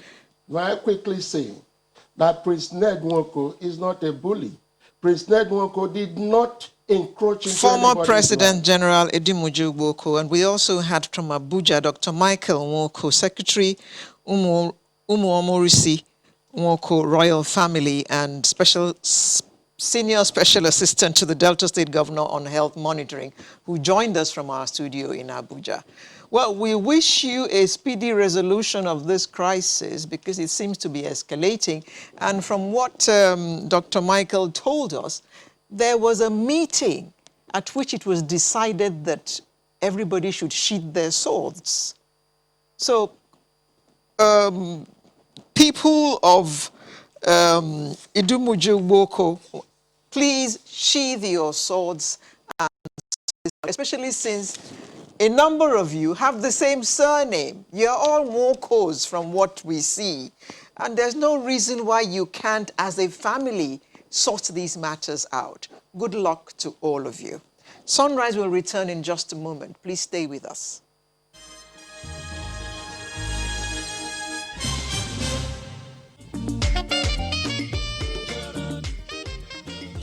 Okay, so this news trended recently about how 26-year-old Kizz Daniel had a street named after him in one of the most luxurious estates in Lagos. Wouldn't that be nice? He joins the super exclusive list of A-listers like Two-Face, AY, Banky W, and Falz, who have enjoyed the same recognition. Why is this so? Why I mean, artists, A-list artists getting their names on streets? At 26. At 26. Wow. Okay, so someone's here who's going to also help us see, and guess what? She's presumably, or arguably, one of the youngest female general managers in the real estate. Come on, what's going on here? As I say, the young shall rise. Entrepreneurship. Entrepreneurship. Yes. Okay, and the chief operating officer of an innovative real estate company. Oh well, but you know what? Let's just stop all the English speaking. Welcome, Ufoma Ilesami. Oh, good day.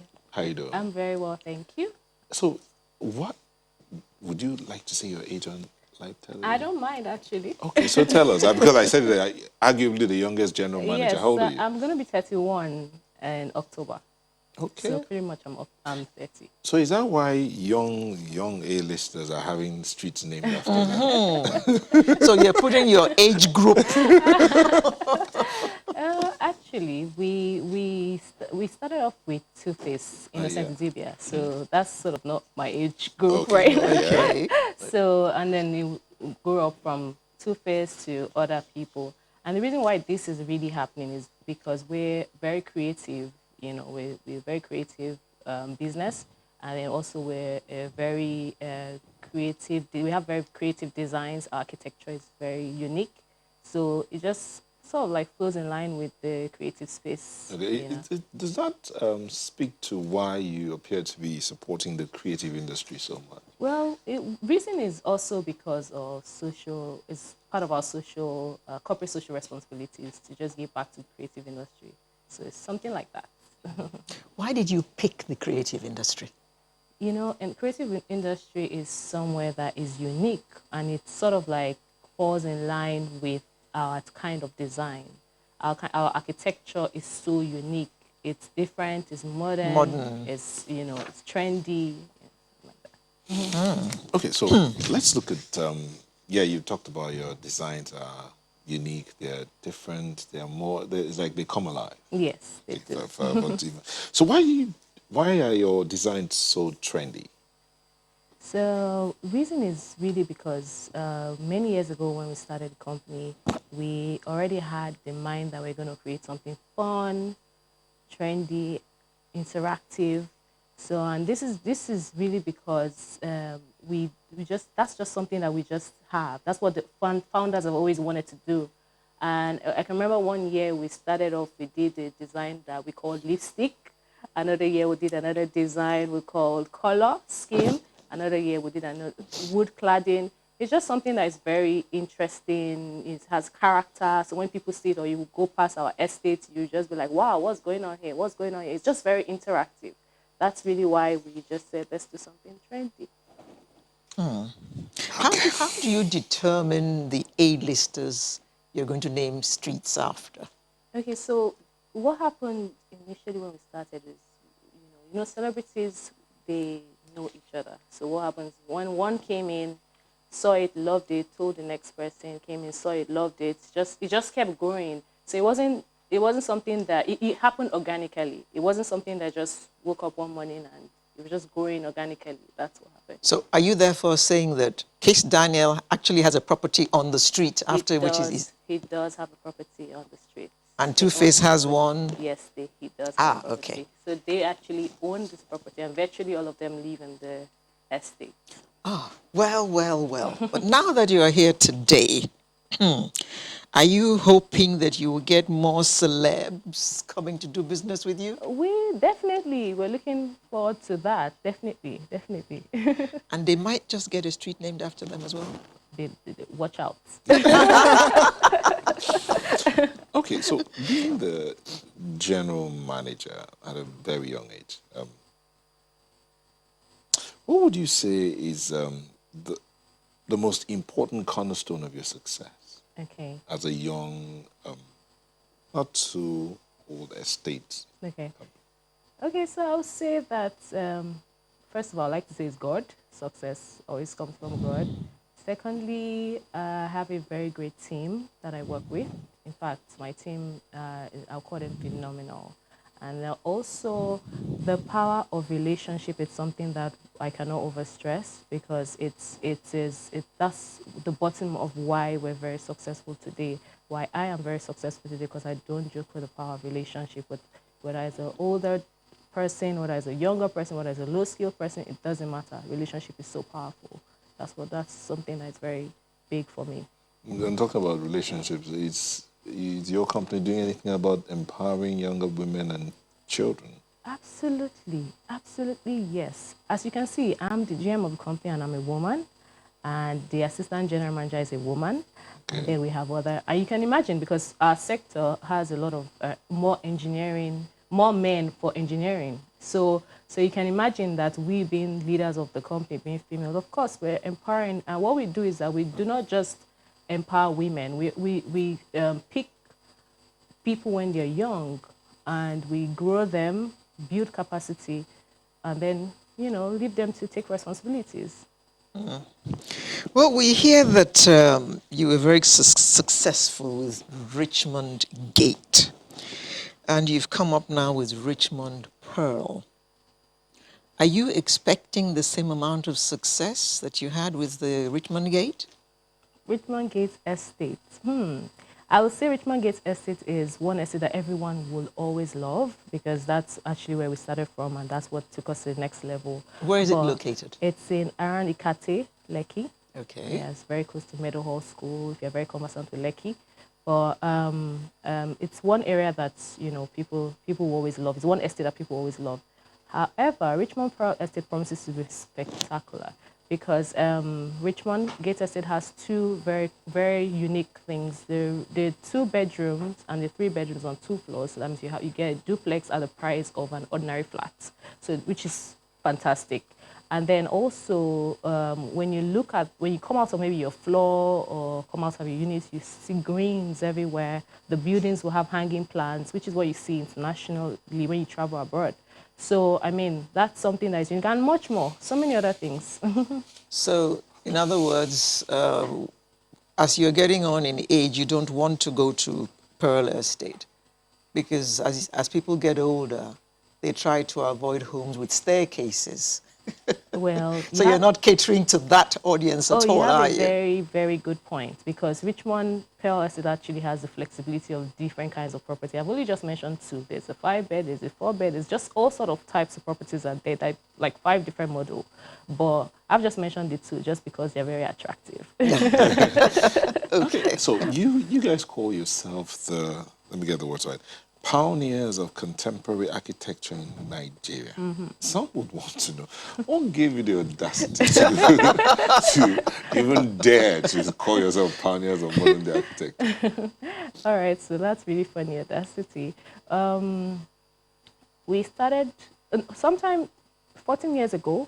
What we used to see will be the traditional type of properties. And traditional, and they were luxury properties. Traditional, you see the small windows, columns in the spaces. You don't have that open space. So you see all that before 14 years ago.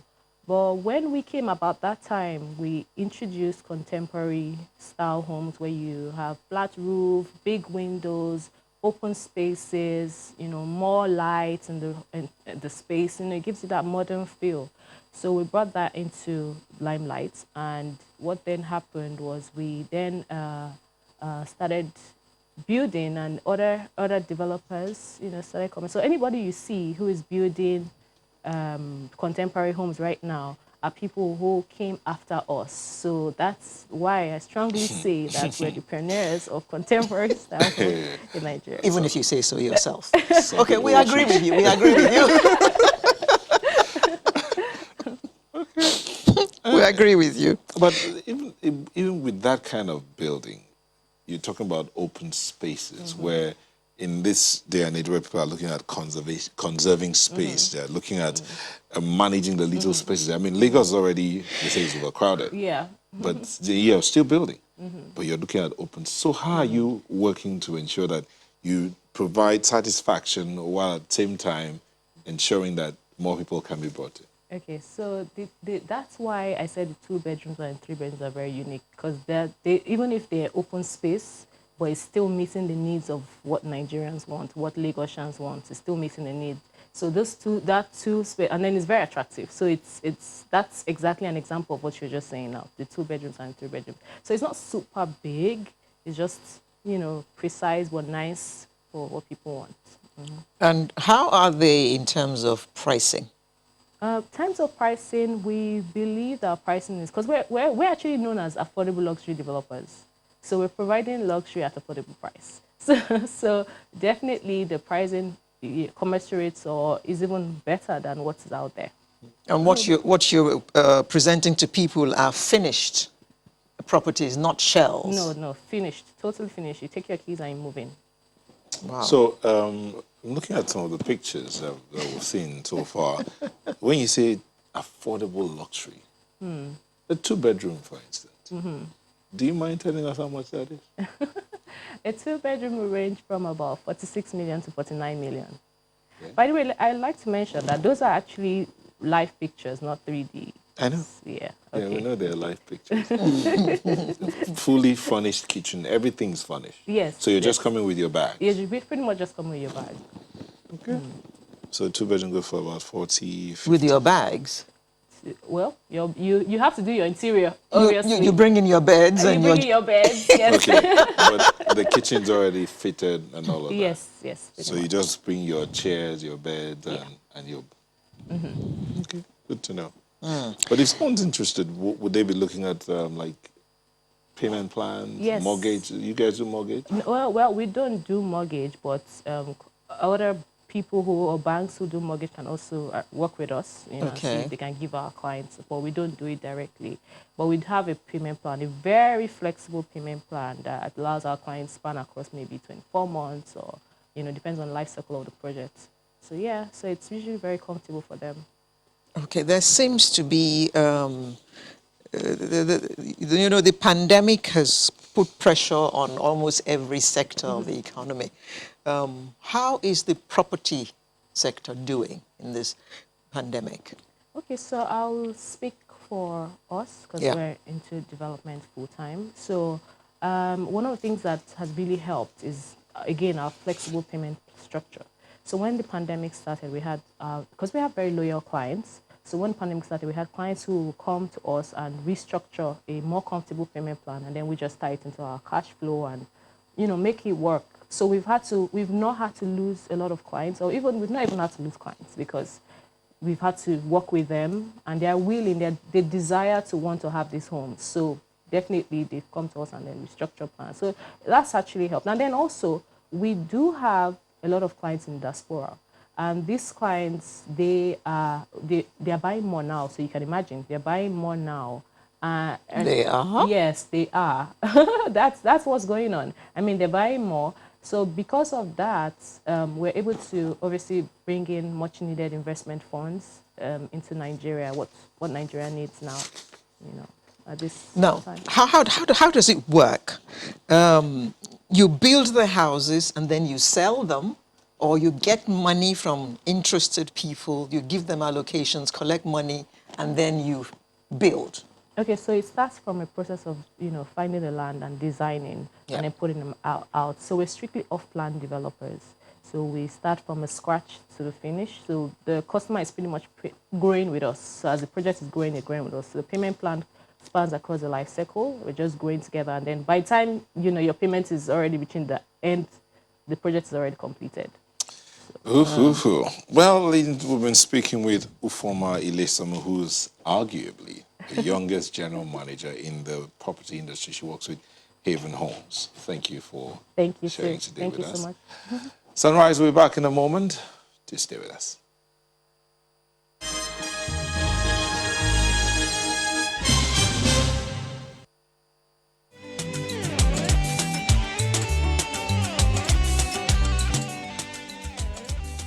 Thank you for staying with us. I mean, Alera, when you think about those homes, you just want to go home.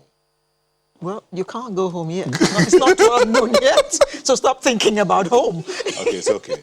All right, let's look at this. But this time we're talking innovation.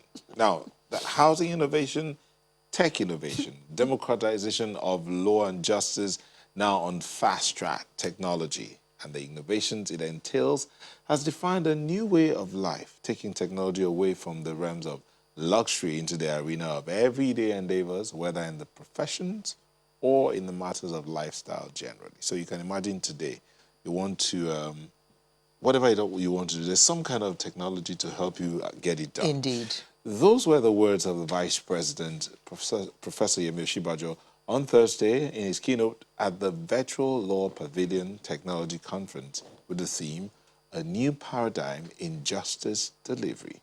Remember that during the pandemic, Nigeria went digital with the courts? Everything went digital.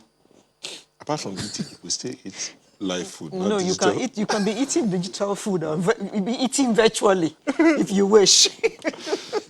Now, the Legal Tech Conference organized by Law Pavilion in partnership with the Telnet Nigeria Limited held on Thursday, August 13 and Friday, August 14, 2020, and it offered practical ideas and solutions to better understand how you can leverage technology to accelerate access to justice for Nigerians and organizations interested in doing business in the country. Well, to help us understand a little bit more about what happened, we have Okpe Olugasa, Managing Director of Law Pavilion. Thank you for joining us. Thank you very much, sir.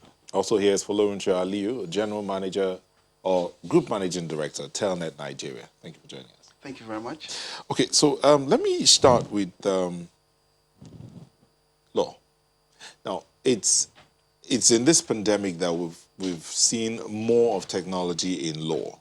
Before now, we've had people talk about the need to digitize the legal system in Nigeria, and that has been really slow in coming to be. But it looks like the pandemic gave room for that. Is that what led to this?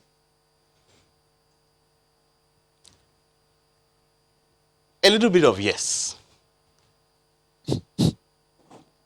But it's actually the necessity to begin to change the narrative and start a national discourse with a sustained action plan for people to understand the connection between access to justice, equity in the system, and national growth. It's that passion to connect the two. That's what made us come up with this virtual legal tech conference, for people to understand that equity and justice is the foundation of all the things, all the ills in the Nigerian society. And then we begin to discuss about this, and then begin to look at how we can use technology to fast-track this, to help this, solve these problems. What crossed my mind immediately was awaiting trial.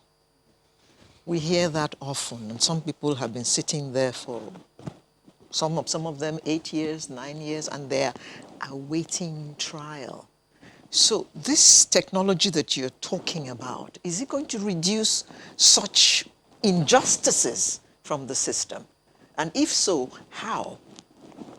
Okay, so as part of the awaiting trial issue, the technology is meant to help, one, the justice system itself, truly to fast track that the judges can work much faster.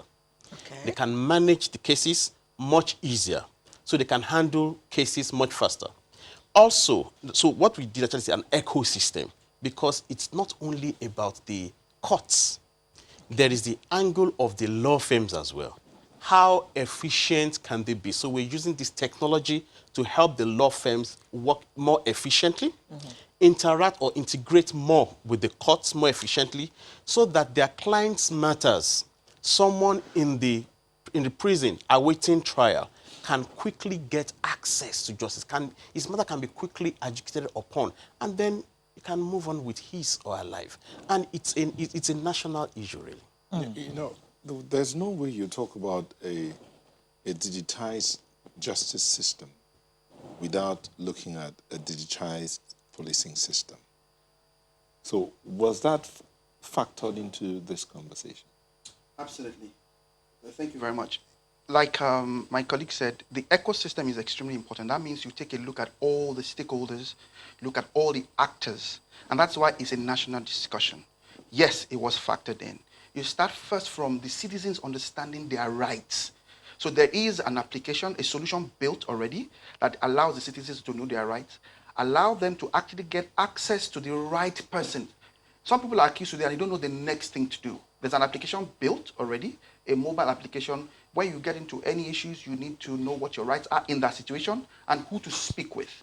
From then, it moves to the court, to the legal offices, law firms, who would also connect digitally to the courts. So virtual hearing to speed up the number of cases and all that would be taken care of. So yes, and most of the cases are tried, especially criminal cases, are tried by the policemen who are meant to take care of this. So yeah, that was taken care of as well in the system. But that is, the discussion needs to go all across the stakeholder system. Now, to my mind, what causes cases to drag on and on sometimes is that the magistrate or the judge is actually longhand writing what is being said in the courtroom. What's going to happen to that process? Okay. It takes a little bit more than that, but that's one of the things that causes it. Now, for that particular one, what we've introduced into the system is it's a court recording. What we're working on currently is an artificial intelligence automatic speech transcription system. Now, we're currently training it.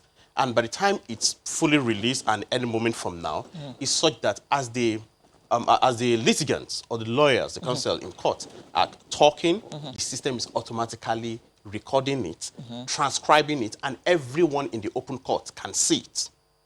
And so the judge has the opportunity to sit down and actually watch the demeanor of the witnesses, of the counsel, and process things more efficiently, rather than just writing. His head is down and he's writing all the time. And it could be so herculean for the judges, really. Yeah. You write from morning till night every day. That's not fair on them, and then it weakens. You know that what he's talked about now, the transcription where the artificial intelligence listens and transcribes.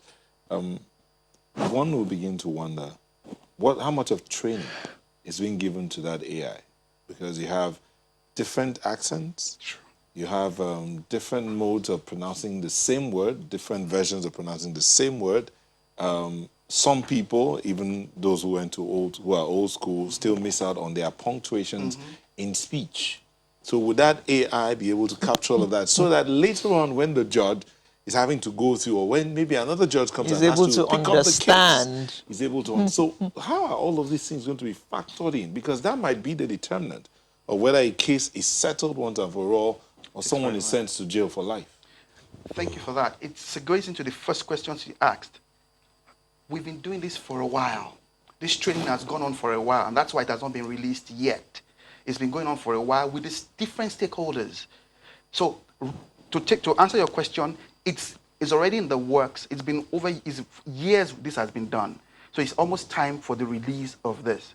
The training has been done with the different accents, working with the different stakeholders, northern pronunciation, southern pronunciation, southeast, southwest pronunciation. This has been going on for a long time. So that has been factored in, and I can tell you categorically, success rate right now is very, very high.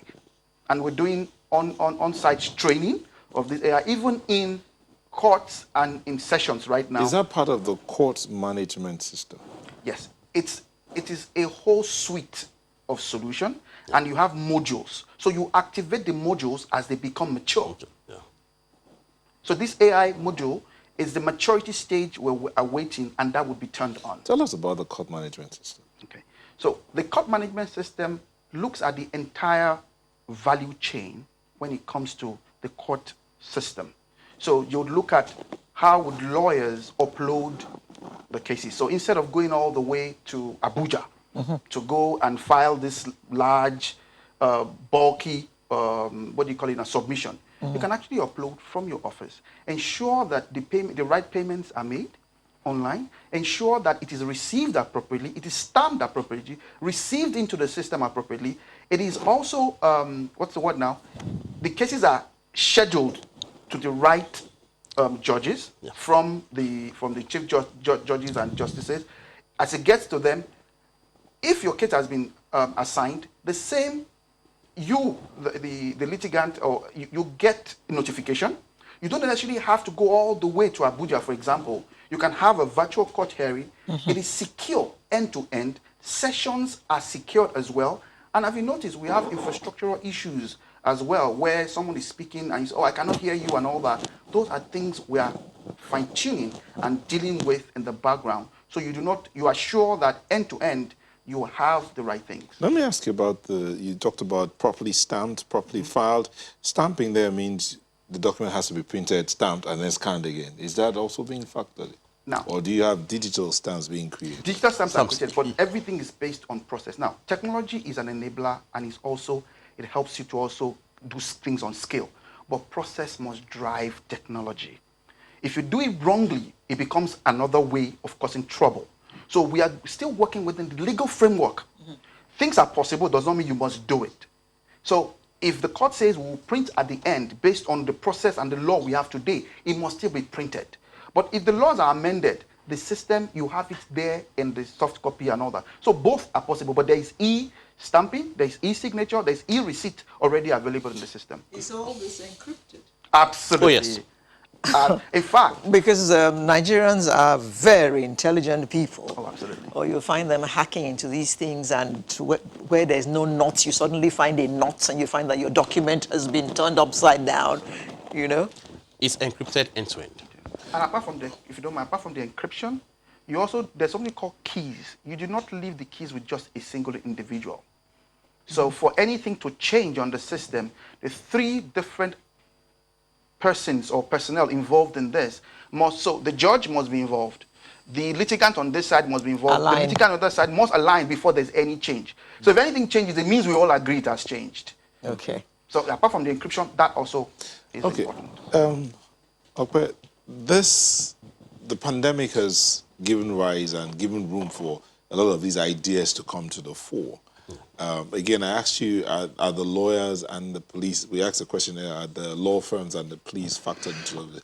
So post-COVID, what are you doing to manage the law firms and the legal departments in schools and all of that post-COVID?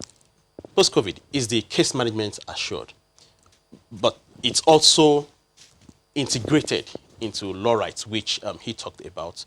So it's not only for the law firms alone to just handle their own operations, it helps them to integrate with the citizens.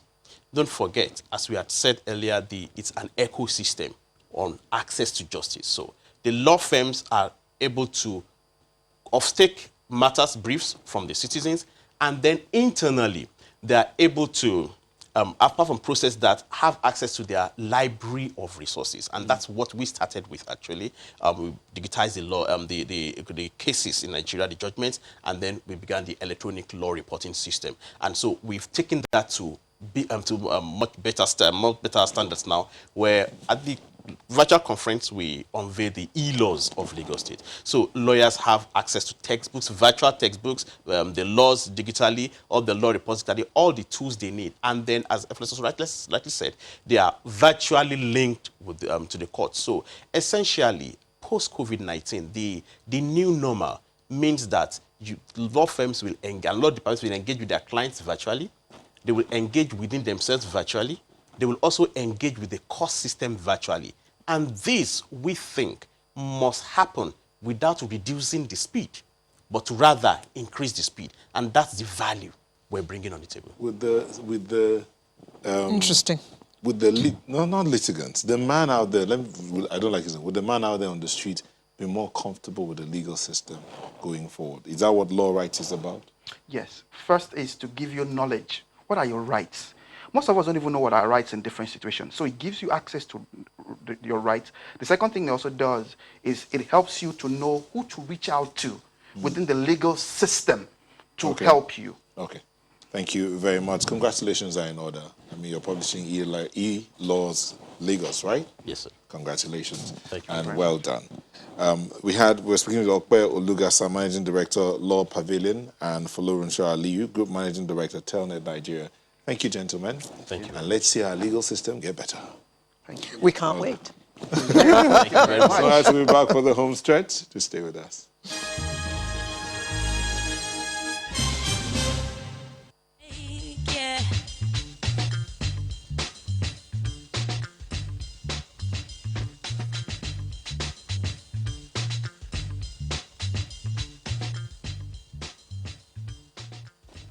Thank you for staying with us. This is that segment of the show I never enjoy so much, where we get to talk some fun, artists, singers, actors, producers, anything like that. Ale, over to you. Oh my God.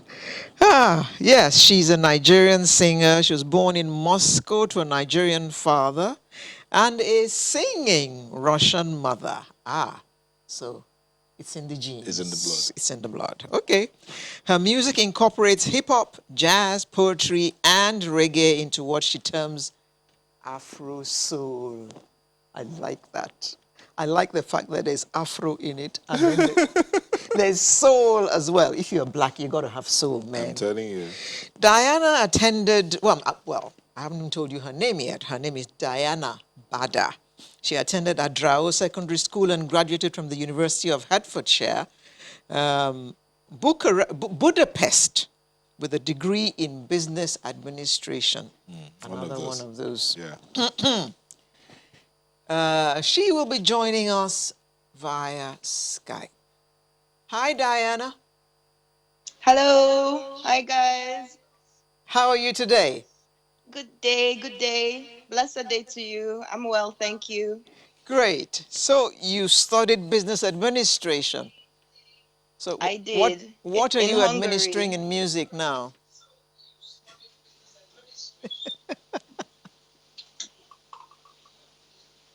Sorry, can you say that again? I said you studied business administration. So what are you administering in music now? Wow, music is everything right now. It's a form of expression, and it's something that gives me a whole lot of peace and joy. So yeah, we're administering it really nicely. Those of you who studied business and then go into music say that there's also an important part to music, which is the business aspect of it. And your training helps you able to see the business part of your music career. So you don't have to go hire somebody to do that part for you. Is that the case with you as well? Well, it totally depends on what it is you're trying to achieve musically in terms of your career and where you're trying to go as well. For me, the business studies has helped me a lot. I was able to start up, like when I moved back to Nigeria, I was able to start up an entertainment company thanks to the knowledge I had of business. So I was able to put together a company where we could start organizing events and also showcasing talented and really beautiful upcoming alternative musicians and performers and artists. So it has helped me a lot in the business side of the music industry. Definitely has helped me a lot. Yeah. So let's talk about this music thing. Where did it come from? Mommy or daddy? Well, I believe it came from both sides of my parents, because my father is also quite a musical, may his soul rest in peace. He was a very musical person. And also from my father's side, like my relatives, they're quite musical. And my mom's side, my grandparents were in a band. My grandfather used to play the balalaika, which is like a guitar, and my grandma used to sing. My mom too, she's opera trained.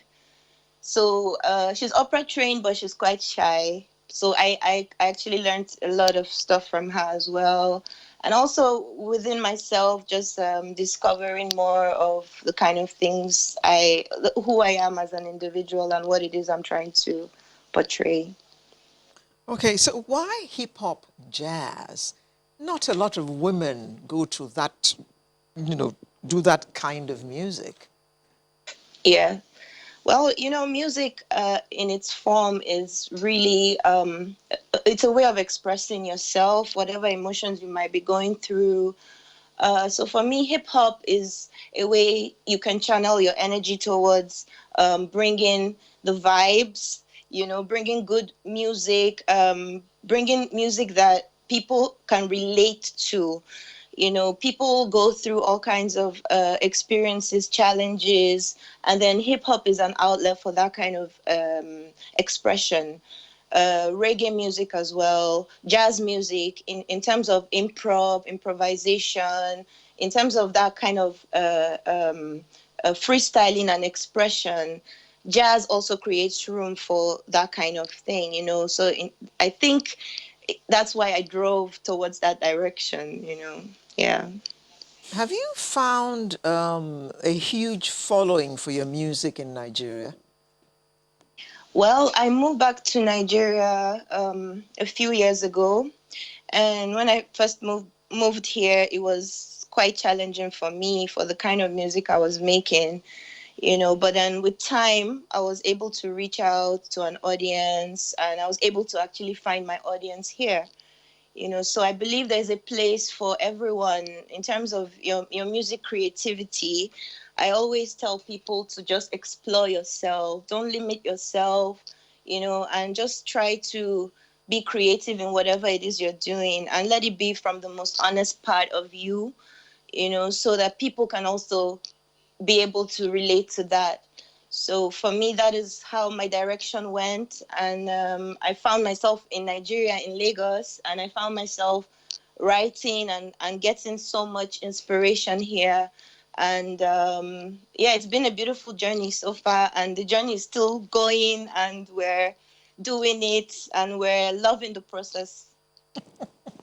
Okay, so far you have 2 albums. Your first being Wardrobe Sessions, and then B. Are you working on something else? Yes, I am. I'm currently working on some new material. I've also been doing a lot of collaborations recently. This whole era of the pandemic, everyone has been stuck, and now we have this whole digital world where we can communicate like how we're communicating now. So it's been quite interesting working with people from different parts of the world, and sharing ideas, and finding ways to connect with people and uplift people and let people know that, I know times are not the best right now, but we just have to stick together, come together, help each other, encourage each other, and just, keep doing our thing. So you worked with a couple of Nigerian artists. I mean, for one who's looking at hip hop jazz, let's see the kind of people you've worked with. Mi, Kel, Terry, the Rap Man. You worked with Durella, Waje, Bantu, Rugged but Man, Waje, Orit Terry Willie G. Keys, Wow, T-Mac, just to mention a few. Olumentain, Olum- yes, only you. Akonga, As they say in the local yes. parlance, you too much, yo. Or you're doing well. When you love what you do, there's no limits. And then when you find like it's all about the energy for me.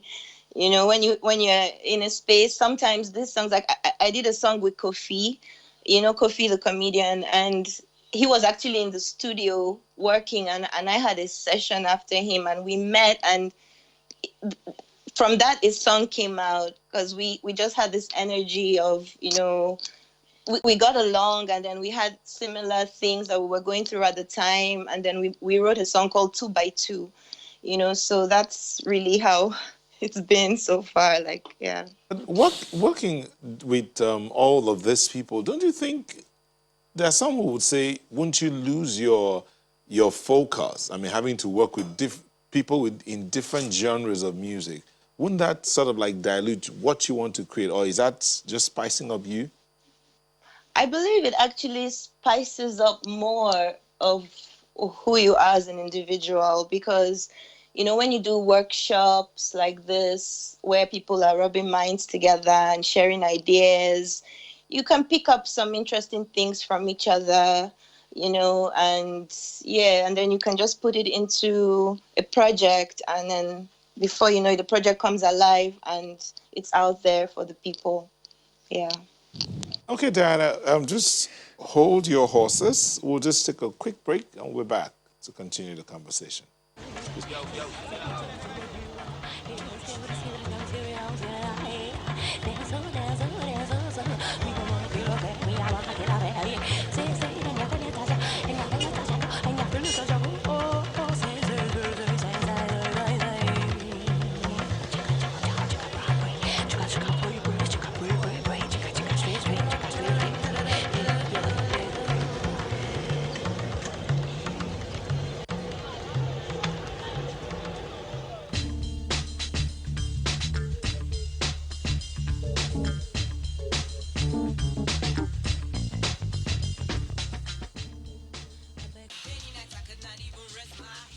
Everything around was like spinning instead. Let them do however as they please to do.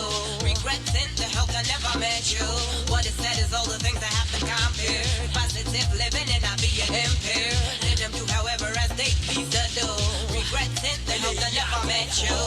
Hurting you as they wanna break through. Depending on the distraction they adapt to infuse. And they can't circulate the proper hate. See, I trace that I hope for the better. Cause easily intoxicate the fate of the ones that speculate for a future bright. And the love could properly just intensify. Let what be prayed for be consciousness and sanity, body, mind, and soul, no vanity. Many nights I could not even rest my head. Everything around was like spinning instead. Let them do however as they please to do. Regretting the help that never met you. What is said is all the things that have to compare. Positive living and not being impaired. Let them do however as they please to do. Regretting the help that never met you. So they break as they wanna come through, repressing the good as they stray away from the truth. Look at me, looking from an angle of a bypass. Some shatter by glance over your shoulder, cause you can't hide. Some get the biz, not the point. As communities are locking with pride and switch come to face your description of a bind. Break out your intellectual light, you find, but then so.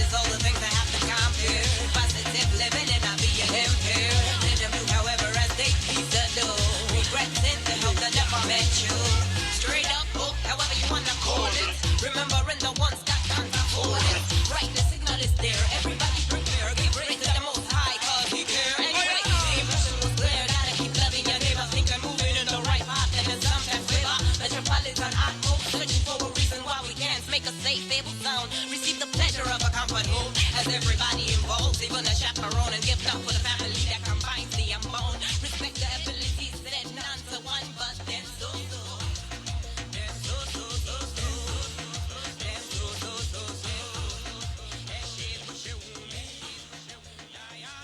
Thank you for staying with us. We still have Diana Bada in the house, a singer, Nigerian singer born in Moscow to a Nigerian father and a singing Russian mother. So Diana, you said you're working on a new project. Who are those you're going to be featuring in this project? Well, I will love to disclose the information, but unfortunately, I want to keep it to myself for now, if you don't mind. You can feature him. Huh? Okay. Diana, he pretends to sing. Yeah, he's actually in the choir. I actually croak. Oh, you do? No, I croak, please. I croak. Alewa is a singer in the house.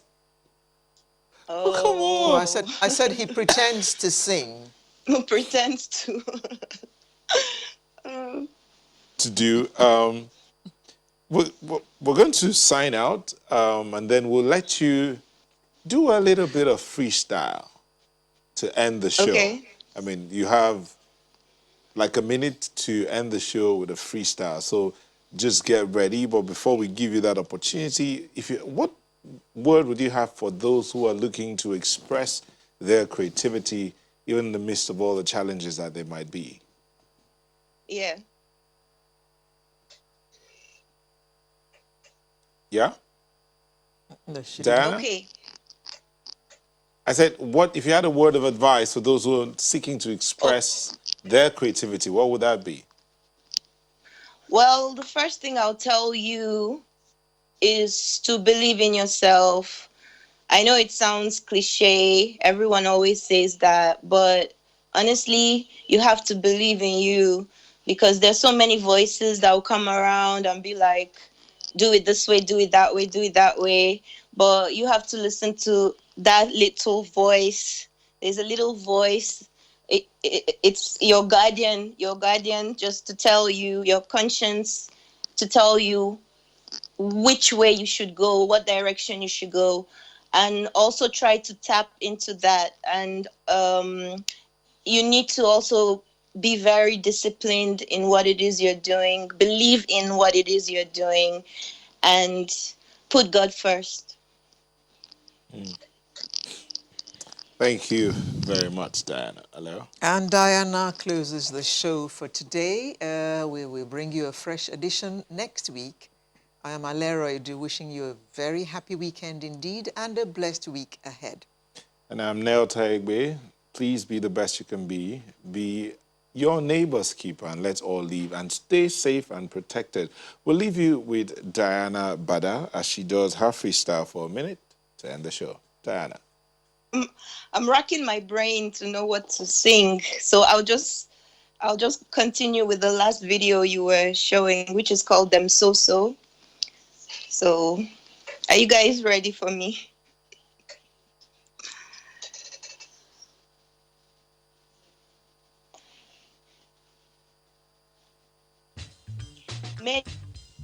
Rest my head.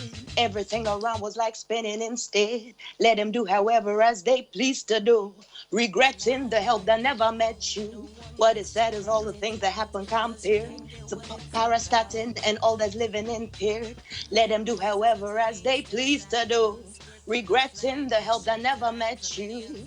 Hurting you as they want to break through, depending on the distraction they adapt to infuse, and they can't circulate the proper hate to your drink.